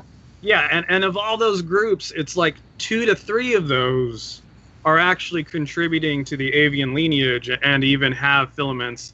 But that larger percentage of theropod dinosaurs and theropod skin integument seems to be just kind of like swept under the rug, or misplaced somewhere, or buried in a locker. I don't know. Yeah, and some of it too, it comes straight down to logistics. I mean, I talk about Argentina in the mid-'80s. This is where paleontology, dinosaur paleontology in particular, was just beginning to flower down there. And you have to look at these institutions and their logistical kind of trajectory. Like, they did not have the resources necessary to get everything complete. They did a marvelous job, with what they had. And now we've got a lot more tools. Logistically, we're better off. We're the ones who kind of have the onus of not doing enough, because we've got the tools, and yet we don't do as much as we should. Plus, I mean, there's always more paleontology to be done than there are paleontologists to do it. Yeah. And as a result, you end up with things getting lost. Having just gone through this renovation and all the different details that I've had to keep track of, it's amazing how easily that can happen, even when you are trying your best to prevent that from happening. Yeah. Things can get lost really, really easily without meaning for that to happen. But it creates a lot of problems down the road, for sure. And how did we end up? Like, it seems like we got some pretty good pictures for that chart. Did we manage to get those from a cast of the Argentine material? One picture is a cast that I just ran into randomly on Twitter. Go Twitter. Yeah. The other, yeah, Arson's pumping his fist too. Go Twitter. The other 2 pictures, I think, were from some whole other study that had nothing to do with Carnotaurus. I think it was just referencing theropods and theropod scale material, because the other 2 black and white images aren't from the original abstract. Though that we just lucked out that somebody did some other angle with the lighting, and it was able to highlight a lot of the textures within the skin and the scutes placement. But yeah, it was pure luck of the draw and just sheer tenacity of me combing through the internet for like 5 days in a row with bloodshot eyes and a lot of Starbucks coffee. But just to speed through this question real fast, because I think we got 2 more good subjects coming up. You are one of the paleontologists that are trying to do something to bring a lot of this material to the light in terms of the allosaur skin integument. You brought that to my attention because we didn't even know about this allosaur skin integument that was presented at SVP as a poster for this juvenile specimen that was found with scale integument. And without breaking embargo, because I know you're working on another abstract, what else can you tell us about allosaur integument as a whole? Well, I can tell you there's not much that we know of, but that there's a greater potential than what we're really taking advantage of.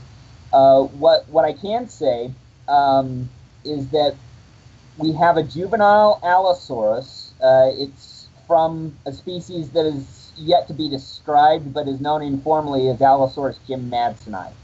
This is a marvelous little specimen that was uncovered by Western Paleontological Laboratories and prepped at a museum that I worked at for many, many years, the North American Museum of Ancient Life.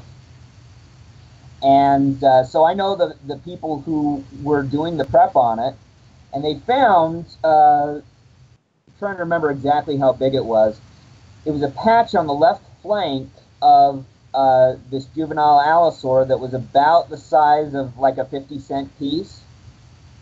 And it showed pebbly skin for a juvenile allosaur.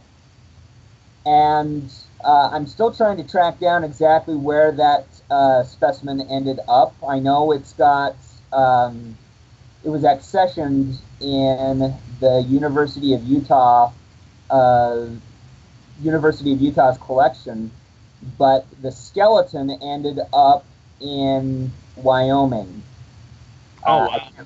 I can't remember the name of the institution. It's the same group that consulted for the film The Good Dinosaur, if I remember correctly. Yeah. I apologize. I can't think of what their real name is, which really stinks because I've been, talking with these guys. But so I know the bones are up there. I don't know if the skin followed it. But I would like to do a description, a formal description of that skin, and use it as a Rosetta Stone of sorts to test some claims in another local museum that they have of Allosaurus, adult Allosaurus skin impressions. If we can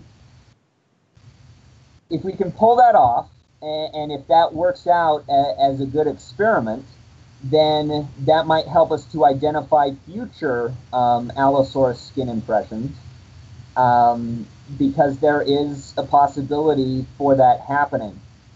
There's not a lot of skin impressions known from the Morrison Formation for geological reasons, but there are a couple of exceptions to that. Howe Ranch in particular has some great potential. That's where we got a lot of the Hesperosaurus skin impressions, and I've been able to find a couple of other skin impressions of unidentified dinosaurs. Oh, wow. So we might be able to compare what we're seeing on the Allosaurus jamatsoni with those and see if we can get any closer to a positive identification. It's one of those things where it's a bit of a pie in the sky sort of a thing, but that's what you do when you're a scientist. You try to disprove your hypothesis, and we have some hypotheses out there. We're going to try and disprove them. Hopefully we fail, because then that means we've got a lot more Allosaurus material. If we succeed, well, it's something else. Maybe we'll have enough data to figure out exactly what it is. But there's still a lot of work to be done in that particular project. And I mention it mainly to point out that, yeah, there are hidden treasures, and a lot of the real discoveries happen in museum collections, not necessarily out in the field, as exciting as field work can be. Walking through the halls of dusty old museums can yield just as important discoveries as walking through the desert. Nice. All right, so to summarize, we have a specimen, a juvenile Allosaurus. The skeleton is in the ownership of a museum, so that's accessible to SVP and SVP qualified paleontologists, correct? Yes. Okay, cool. Now the real question is, once again, because it's theropod skin, the skin to the same skeleton. We are trying to see if it followed the specimen to that museum. Yes. But we do have a poster. Thank God somebody took a photo of this. Yes. For a poster at an SVP conference, so that's good. That's good. And now we possibly have more Allosaur skin from an adult that you're working on. That's the stuff that's kind of hush-hush. So the key is to track down the Allosaurus skin to use as a template to identify the other Allosaurus skin that is potentially there, and then use that larger skin once we pulled all our skin together to then verify other skin that's dislocated in a whole other formation with Allosaurus. Is that right? Yeah, that's the hope. It's kind of a chain of evidence, and the more steps you take to try and figure out that chain, the weaker the argument gets. Unfortunately, I mean, you do kind of lose something in the translation when you're translating and translating and translating, yeah, or identifying. But at least we're going to follow those hypotheses where they go, and like I said, hopefully we fail to disprove them, because then that means that we've got a lot more Allosaurus skin than we thought. If we do end up disproving them, at least the science has been forwarded that way, and we can say what it's not. Yeah. So, in any case, it's something worth exploring. Yeah, no, I'm highlighting all these steps too, because it's also a window to show other people the labor pains that we go through when we're just doing one chart. Oh, yes. like not even, because everybody thinks I make these charts up overnight and just cite stuff from random blogs. No. It's me and you and Arson and the team at Paleo World, and we're just staying up late at night, random email at 2 o'clock in the morning. I found the skin chart, and then we're all celebrating, and then we're trying to hunt down more skin that's been lost on a shelf. So yeah, that's why I'm highlighting all these steps just for the Allosaurus skin, because that's very much the process that goes into every chart. And then after we get all this evidence, then we get the joy of sending it to a whole other paleontologist who graciously give us the time of day. I always want to thank our official sponsored paleontologists who contribute to our charts to tell us if we're on the right track. Yeah. Thomas Carr, Phil Curie, Ken Carpenter, and whoever we can get to look at the Carnotaurus chart, or Yeah. Abellosaur. I guess we've got more than just Carnotaurus on there. Yeah. But yeah, those guys have been great to look into that for us, and do a little bit of peer review, just kind of there on the side. I mean, this is an amateur effort, but we're going about it like real scientists, so to speak. I mean, we're hitting that methodology as much as possible, and I would love to see, if people have problems with these charts, great, do the same legwork. If you manage to disprove what's on the charts, science is forwarded, I'd celebrate that. But Yeah. dang, you're going to have to get up early in the morning to work as hard as we did putting those together. Yeah, and not only that, but that's the thing too, because that's another thing that I want to address is people have personal grudges against the science, which is strange, just because it's opposite of whatever a popular or cultural view is.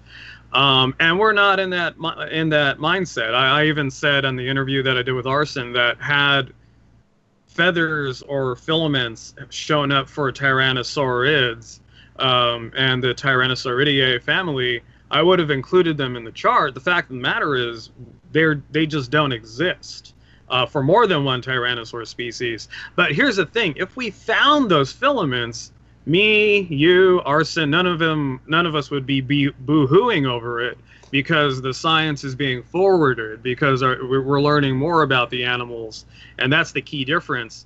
And sure enough, I'm sure other people will be excited to hear this once we get done with the Carnotaurus chart, because I'm sure all of the internet thinks we all hate feathered theropods at this point.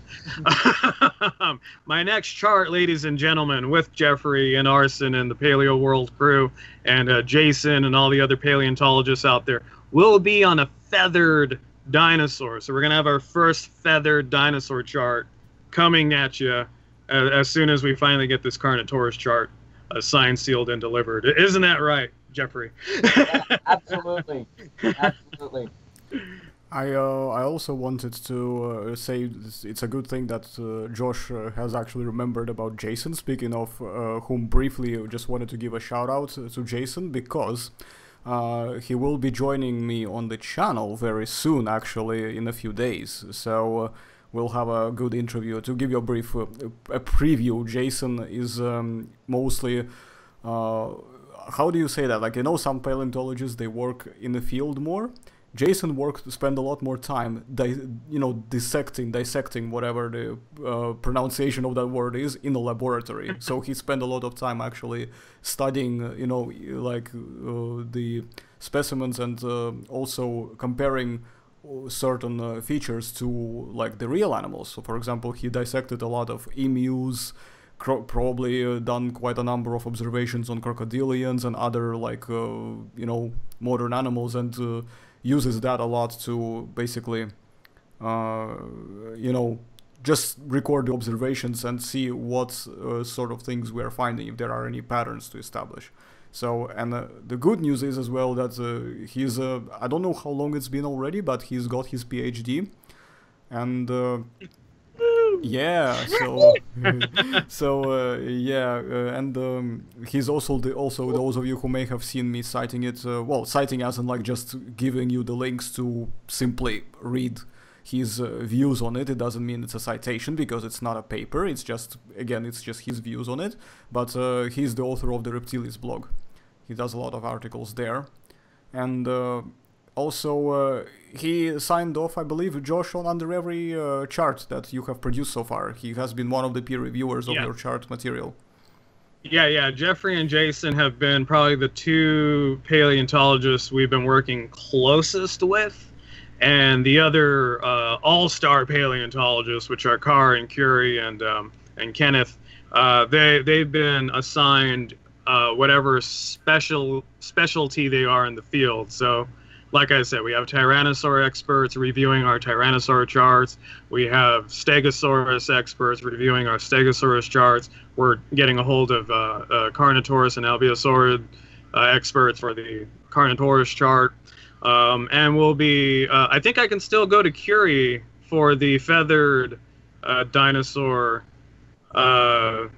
the feathered dinosaur chart, because I'm planning to do it on the feathered Struthiomimus that they found in the Horseshoe Formation. He was an author on that. Yeah, so he it would be great if, because we already have a good repertoire between them, so we'll probably have him back for that chart.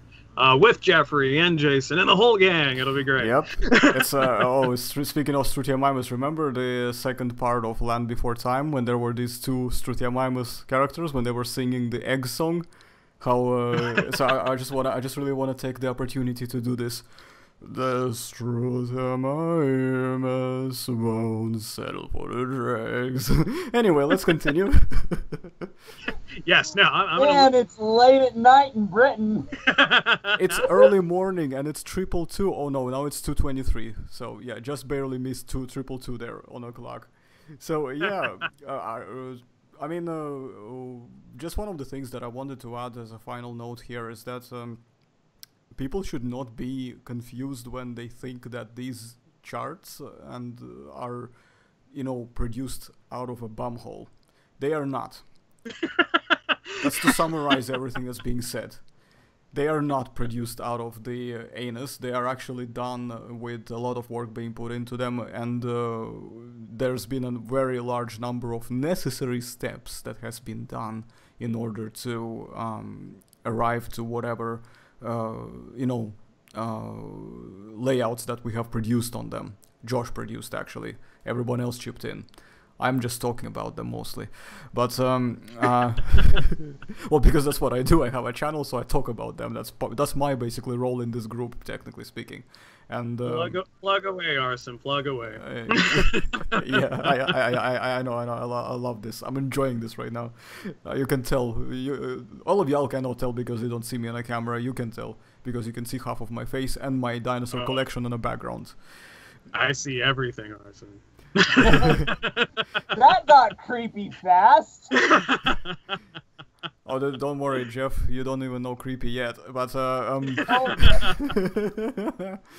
studied Gothic literature. I've written papers on vampires. Come on.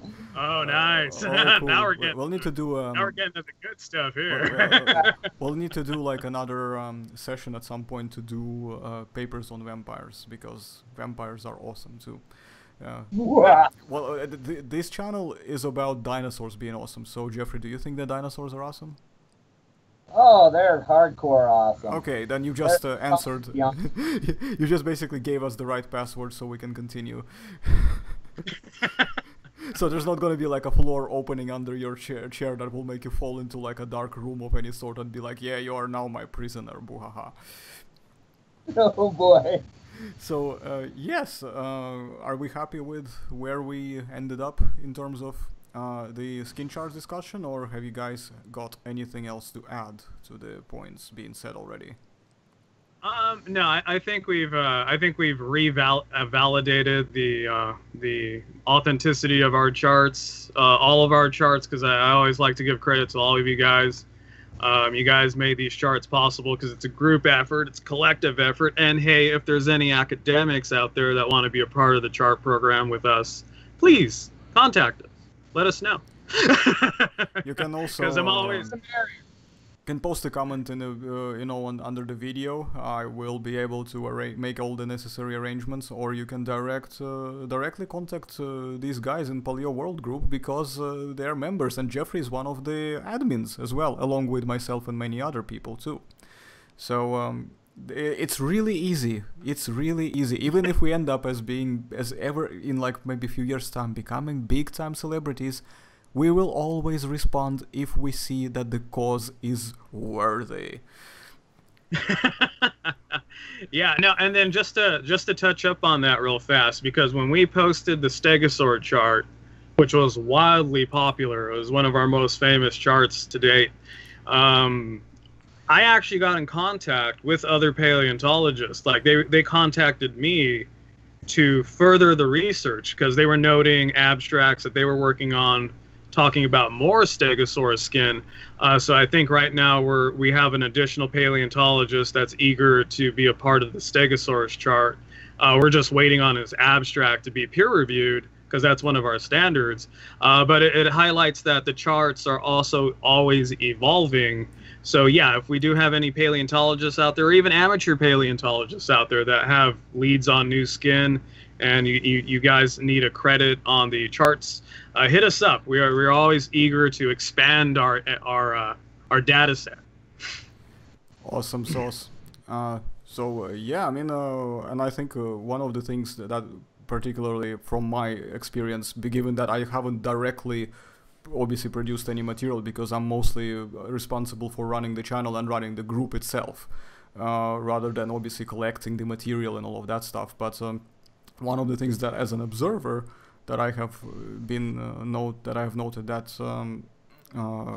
Jeffrey was particularly very helpful in helping to differentiate what's important, because the thing is, just because we like the idea that we may have a lot of this speculative or gray literature stuff out there because it adds more to the content, that is not the reason enough to include it in the official material that we aim to use as a citable source, so that you can track down all of these sources and then verify them. Everything that's featured there, even in the in the unofficial charts, you can still track it, but it's just that a lot of it you cannot replicate directly the observation from.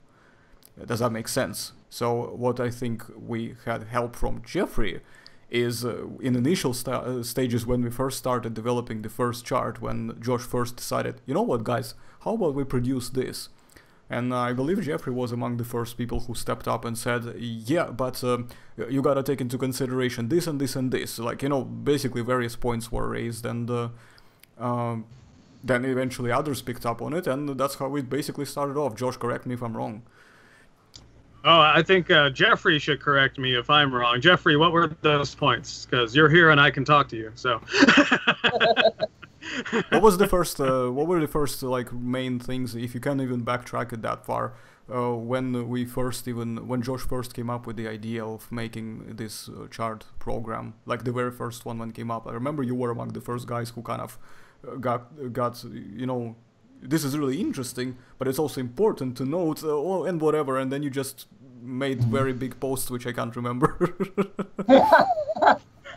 You know, I've got those as records somewhere. I really should have reviewed them before getting into the interview, because I can't remember what I said. That was a year ago. I can't remember that far. I've been doing too much. I should give people an understanding that this whole thing has been going on minimum for at least the duration of a year, if not more than that. Sorry, Jeffrey, carry on. No, you're good. I think generally speaking, what you guys might be referring to was just this hard-won understanding that you got to stick to the fundamentals. You know, one of the things that I got out of my graduate program in English was, you know, you've got to be kind of a bulldog when it comes to your research, and just don't let go of something until you've been able to knock it around several different ways, and if it survives that beating, then you've got a good idea. And you know, when it came to some of the sources that would come up, you know, I think, and I'm sure I wasn't the only one who was doing this, but you know, if there was always a question to be asked on a particular source, then we'd have to ask that question. We'd have to look into the bibliography and see if they were getting that particular idea from somewhere else, and take the next step into the trail, paper trail, until we got down to the actual fossil itself. Now, we didn't have the logistics to actually go out and visit these museums where the fossil would be, but if we had a reliable record of where that fossil was, then that was the end point. That was the goal. And like I mentioned earlier, there are going to be a lot of secondary sources where they'd be useful for furthering the research, but they were not the thing itself. They weren't getting us to the fossil itself unless we took that next step. So that's as far as I can recall as far as that process went. Honestly, I think we did really good just kind of as a forum, you know, and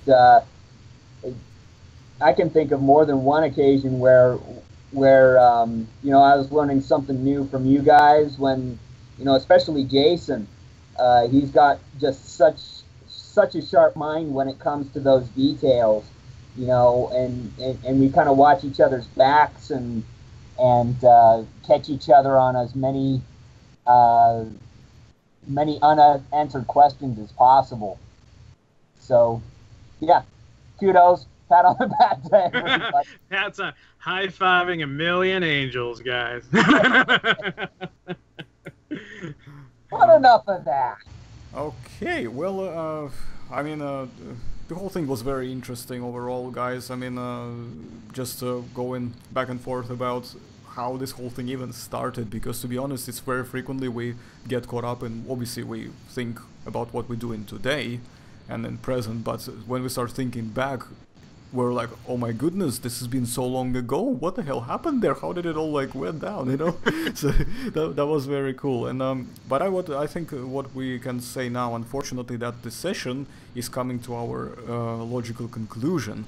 And to conclude, I wanted to do one last question, is since we've already referred to Paleo World being mentioned here a number of times, and the reason why we mention it a lot is also because it's one of the few publics where we try genuinely to keep things tidy, and it serves as a good resource and a library to people who are specifically trying to get into understanding the science behind, you know, studying dinosaurs, and it kind of gives you a very good direction into where to start. So as an admin of this group, you, Jeffrey, as well, how do you find your quote-unquote job as the admin of the group?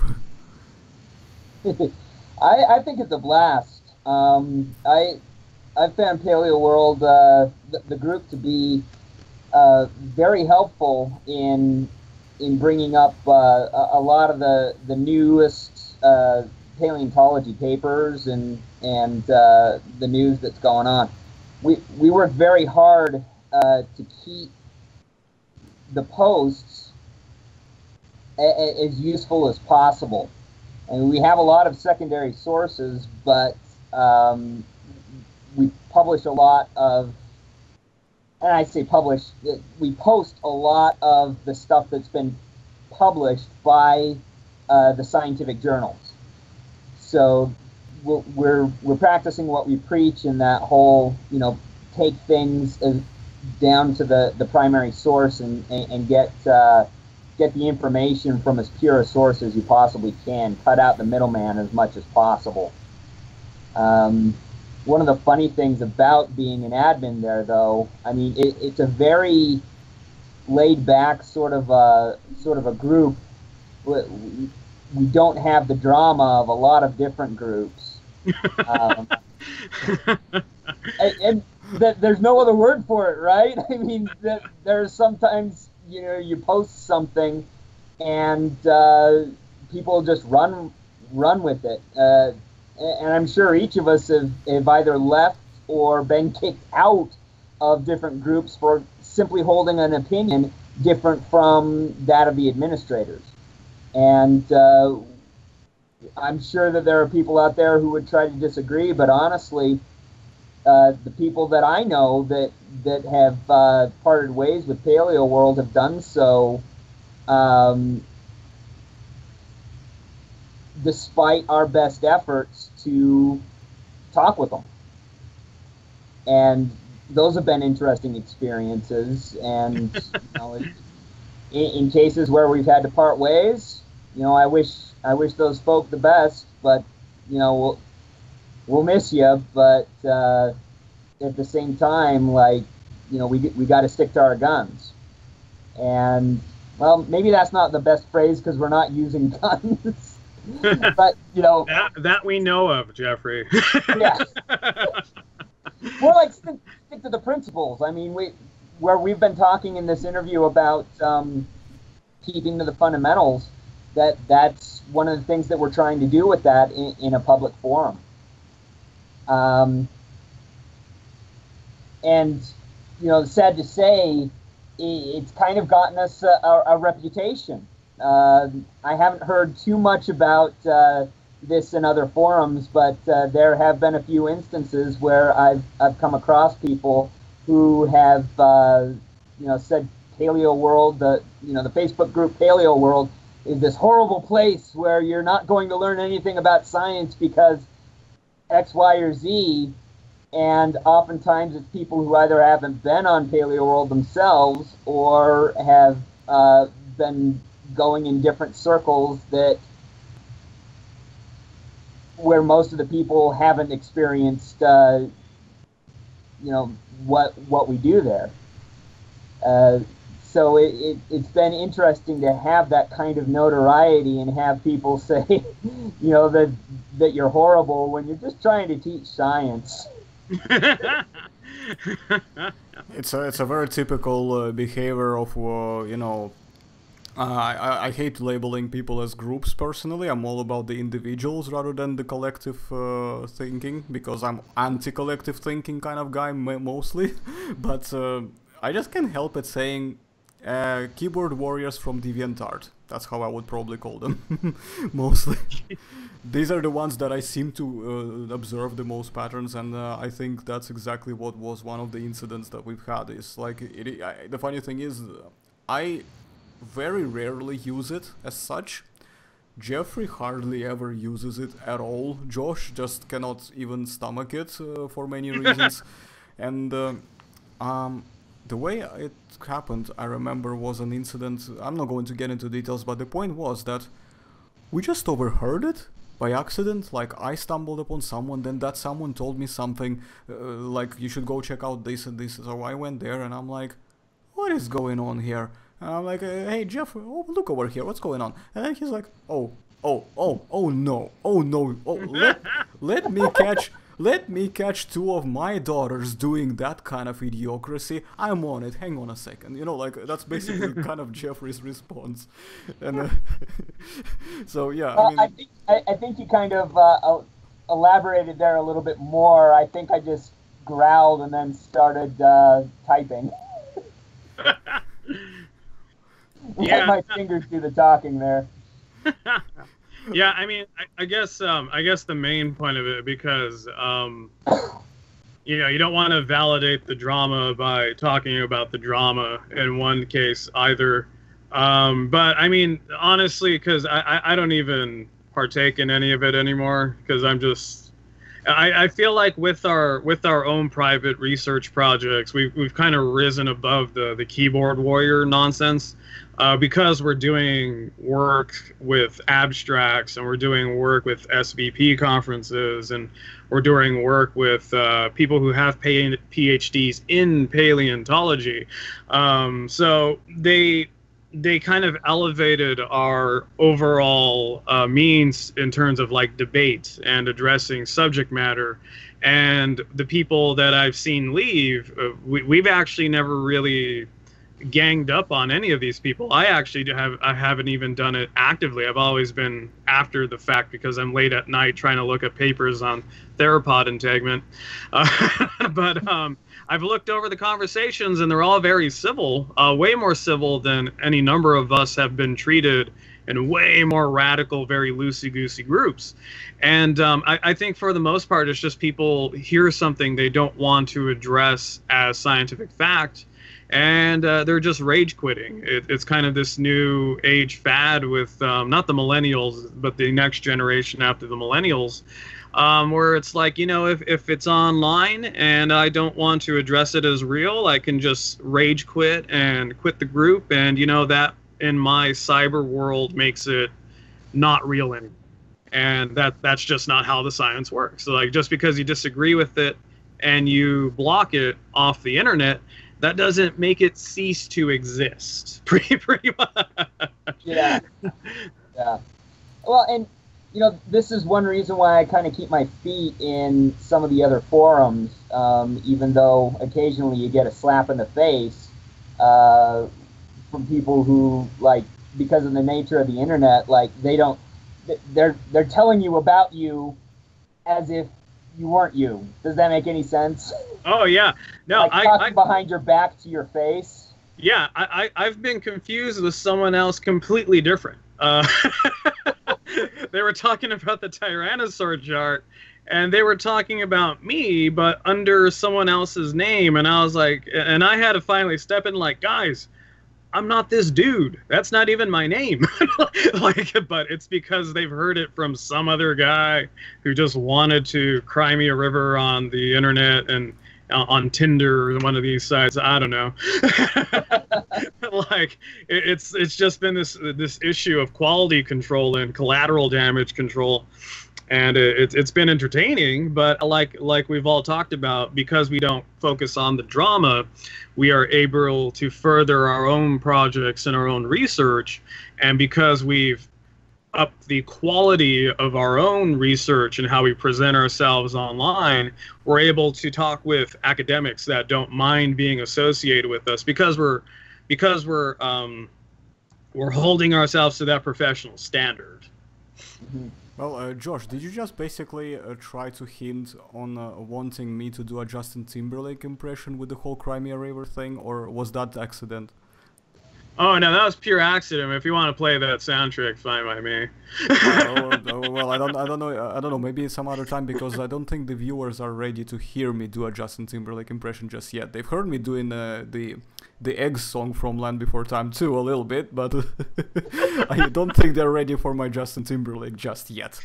We'll give it some more time. By the way, post your comments down below and let me know if you want me to do a Justin Timberlake impression in one of my next videos, whichever video that I will make next. Let me know, guys, and be honest about it if you want to hear it or not. If you don't want to hear it, just tell me, AK Rex, please just don't spare my ears.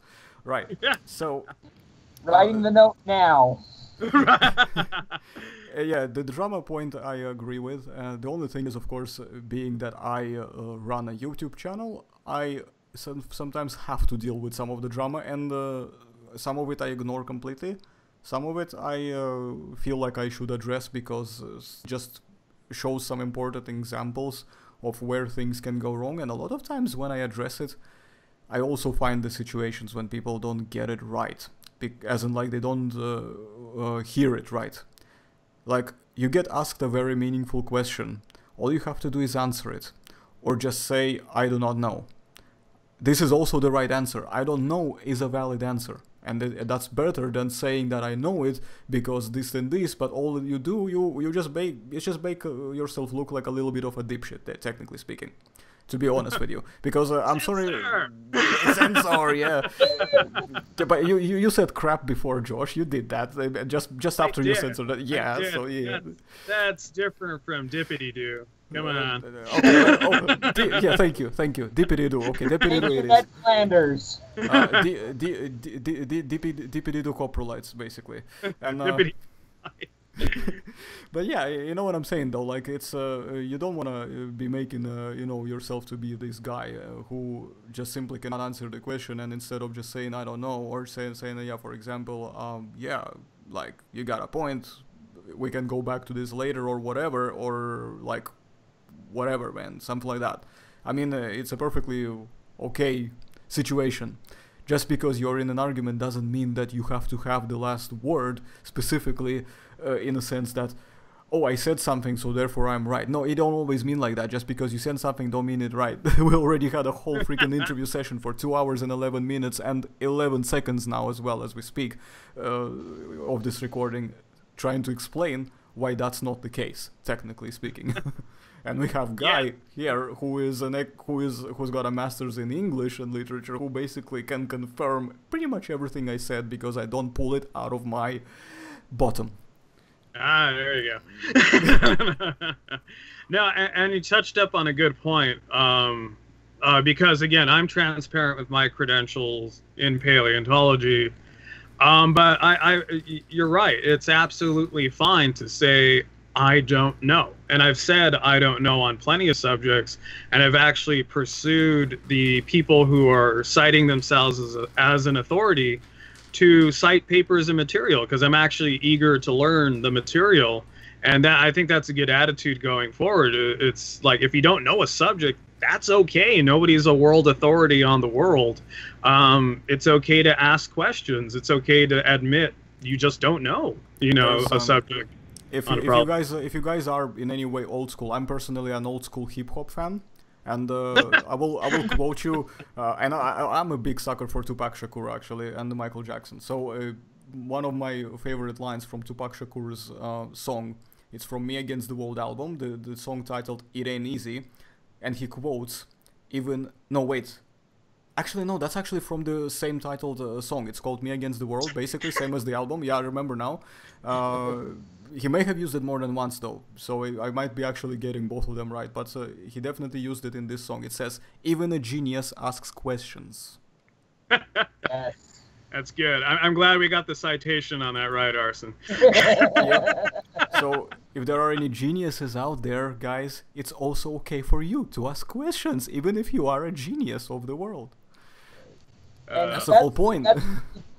That's really the attitude that we try to foster, and that's where I'm coming from as an administrator in Paleo World. It's not about the drama.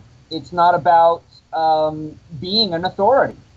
Even where I've got a career in the field, there's no way I'm an authority on all of it. If I'm an authority, it's on a very small part of it, but it's a hard-won sort of a thing. And we can all take those steps together if we're willing not only to listen to each other, but also to question each other. And the sad thing about it is that there are some people who take offense at questioning. Fortunately, we don't run into that too much on that forum, but I have seen that in other forums, and it's a shame. But if you've heard of Paleo World, for good or ill, come check us out on Facebook. we try to be a very helpful resource, a place where you can come and discuss and ask those questions, and just be the scientist that I know you to be, and disprove the hypothesis that I have just given to you. See if it's not something that would be helpful to you. Nice, Exactly. very good. I wanted to highlight one of the pros about Paleo World too, because I feel like we're focusing on one particular thing. We have, and it's been briefly mentioned, but Jeffrey, I want you to expand on this. We actually do have a library of scientific papers that are free access to the public that are a part of Paleo World. So that's one of the things that makes Paleo World very distinct, is that we have access to these papers that not too many people have access to as amateur paleontologists, right? Yeah, we try to put that together. It's kind of a haphazard sort of a project, I must admit, because it depends on the questions that people are asking, the issues that they're interested in. We'll go to the source material and then put that into our library. I wish it was a little bit easier to search, but at least the stuff is there, and you can ask questions about not only where to find that information, but also how we got it.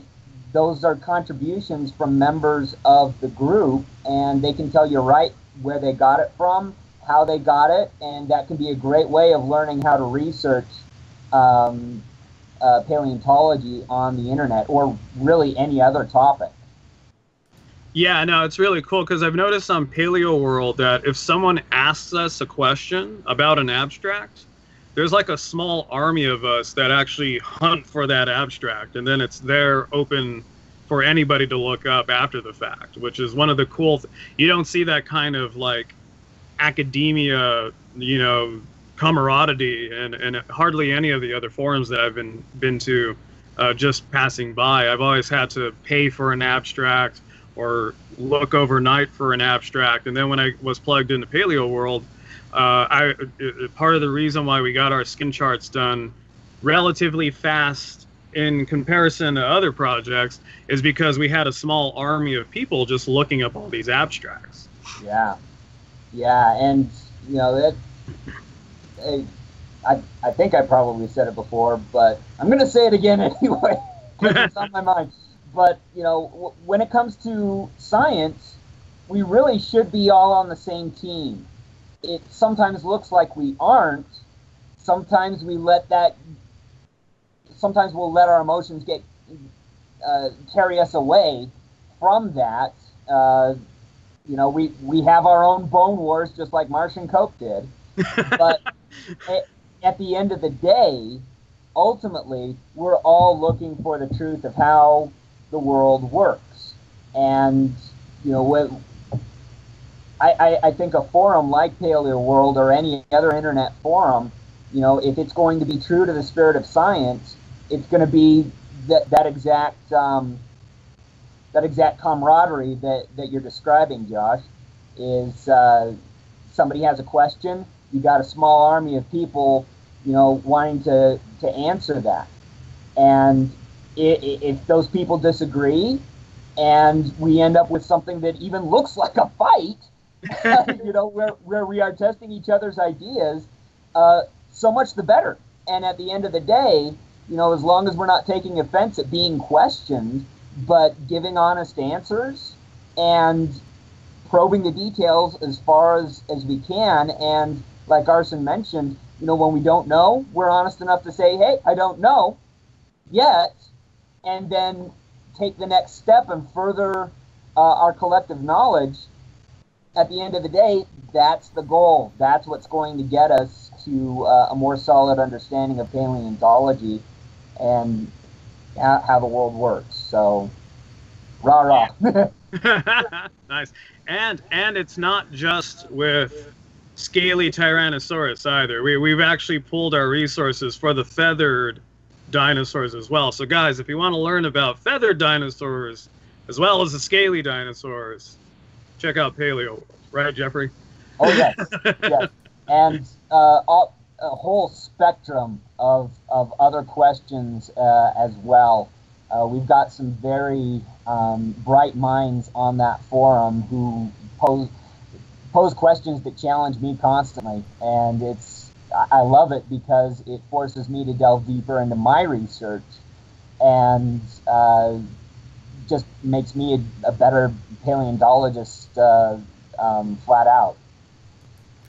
I also wanted to say that as one of the I wasn't the founder of the group. In fact, the founders of our group are I'm just gonna give them a shout out. Are Kiefer and Brandon, I believe, and there was another member, I believe, Maddie, but I don't know how often she comes in, but she's in there from time to time. They are probably the original founders of the group, and we all stepped in later.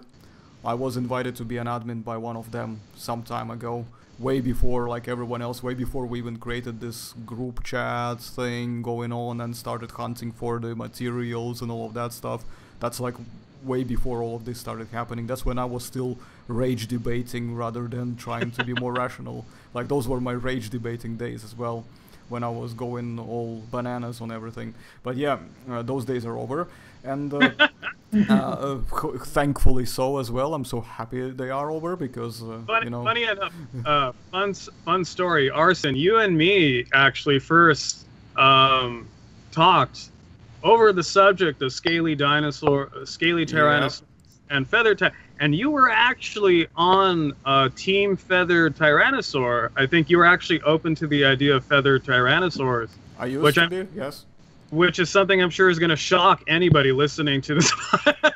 Well, this is the part of the information that many people who are like past buyers on this channel, they seem to have conveniently missed out. And I believe I may have already mentioned this, but if I haven't, I'll mention it now. Yes, I used to be 100% pro Tyrannosaurid feathers thingamajiggy idea until I started scrutinizing it.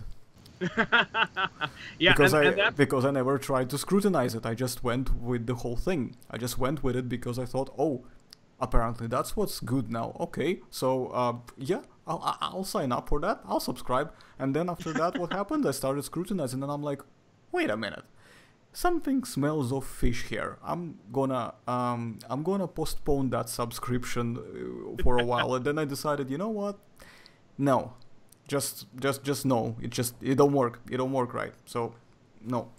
And, yeah, but here's the difference, though. What changed your mind, right, Arson and Jeffrey? You can chime in on this. It wasn't being popular with a cultural group or a Facebook group. What changed your mind was the evidence, right? It was the scientific evidence. It wasn't anything with the popularity contest.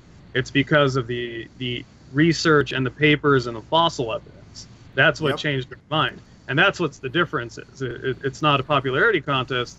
We always subscribe to the evidence to dictate our views on dinosaurs. Well, exactly, and I learned that mistake myself in the sense that I have been subscribed to trends without actually trying to filter them out through attempting to do this whole bulldog approach, to quote Jeffrey on this here. And when I started implementing this, I realized that a lot of the ideas that I previously personally used to believe, and I used to absolutely love them, not the feathered tyrannosaurids, I mean, but like there were other ideas that I used to absolutely think they were awesome, but they got trashed to pieces because they simply aren't very strong hypotheses. They're just speculations, baseless, completely baseless. And the other thing that I wanted to say is how I went to this thing was actually with help of Jason. So, and that's the process that Jeffrey described. If you find a secondary source, and at the time it was Jason's blog, it wasn't a paper, and I read some of his blog posts that addressed the subject, and then I started messaging him. I was like, I wonder if he's gonna respond or not. So he replied, and he gave me a lot of source material, some of which is like 20 pages of pure biochemistry, which I asked him to translate to English language.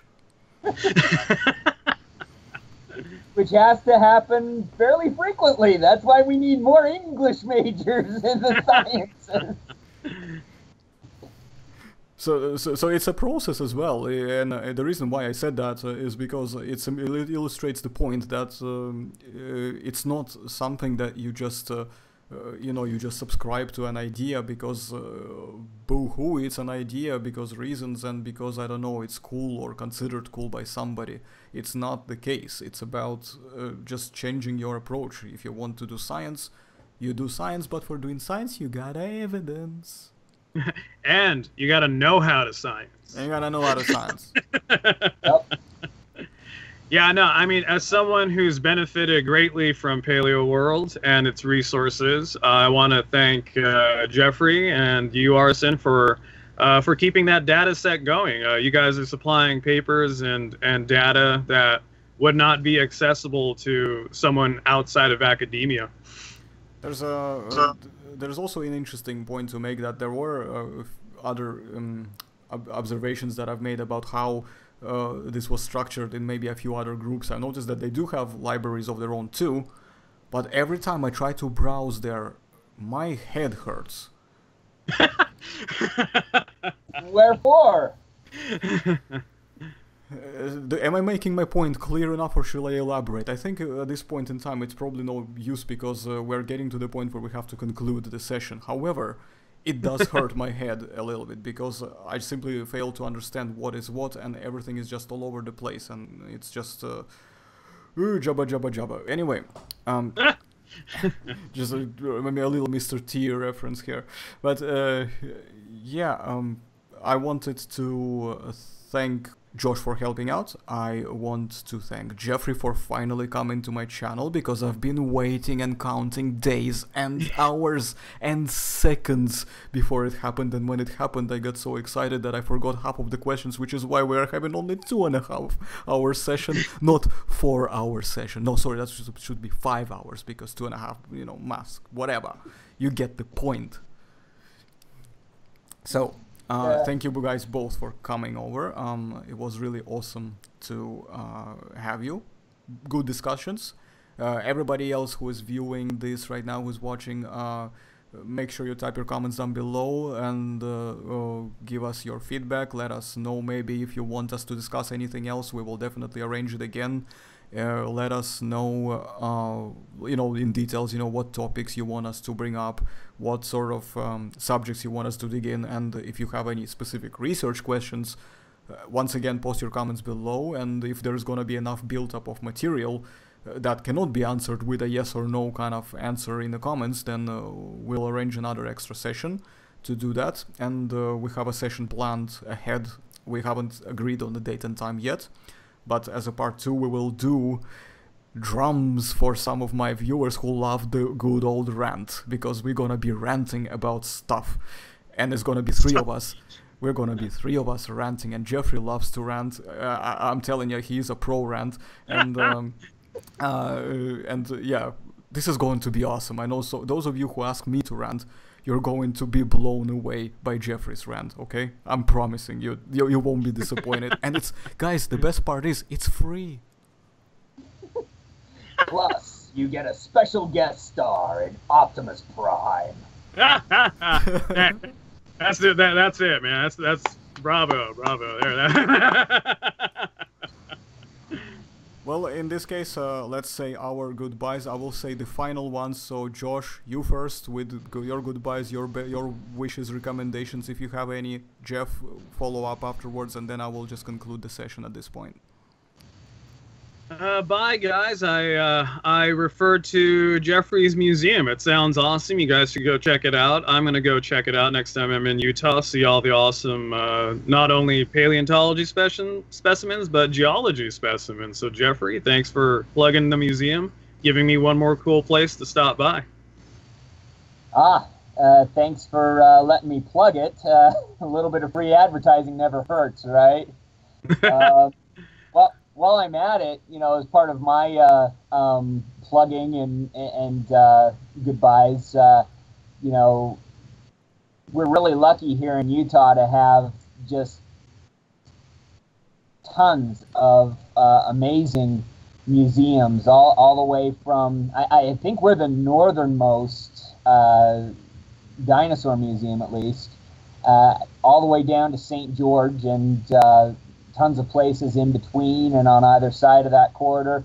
You've got 4 marvelous museums and along the Wasatch Front. You've got the Natural History Museum of Utah. You've got the Museum of Ancient Life at Thanksgiving Point there in Lehigh. You've got the BYU Earth Science Museum, where it all kind of started for me, and that's just in this little area. So, you know, if you're ever in Utah, come check us out. I haven't even mentioned Moab or Cleveland Lloyd Dinosaur Quarry. Well, I just did, I guess, but you know, just tons of cool stuff. And thanks for having me on the channel. I've enjoyed watching the interviews up to this point. I look forward to future interviews, especially with Jason there. And sorry it was such a process getting me on the channel. Hey, I had to follow after guys like Phil Curry, man. How do you, how do you follow up on an act like that? Jason's lucky; he gets to follow up on me, so I'm an easy act to follow. Yeah, this will be fun one as well, especially because I don't know if Josh is gonna be able to make it. We'll still decide whether or not he can make it for Jason's. Let's hope he can make it to co-host as well, because it's always interesting when you have a co-host, because it just brings that many more interesting opinions, and the more people you have, you know, 3 heads are always better than 2. So it's just how it works. So. Once again, wanted to say thanks, guys, for coming here. Thank you for the viewers. If you're new to the channel, please make sure you subscribe and smash that like button to pieces. Now, also stay tuned for part 2 of this session.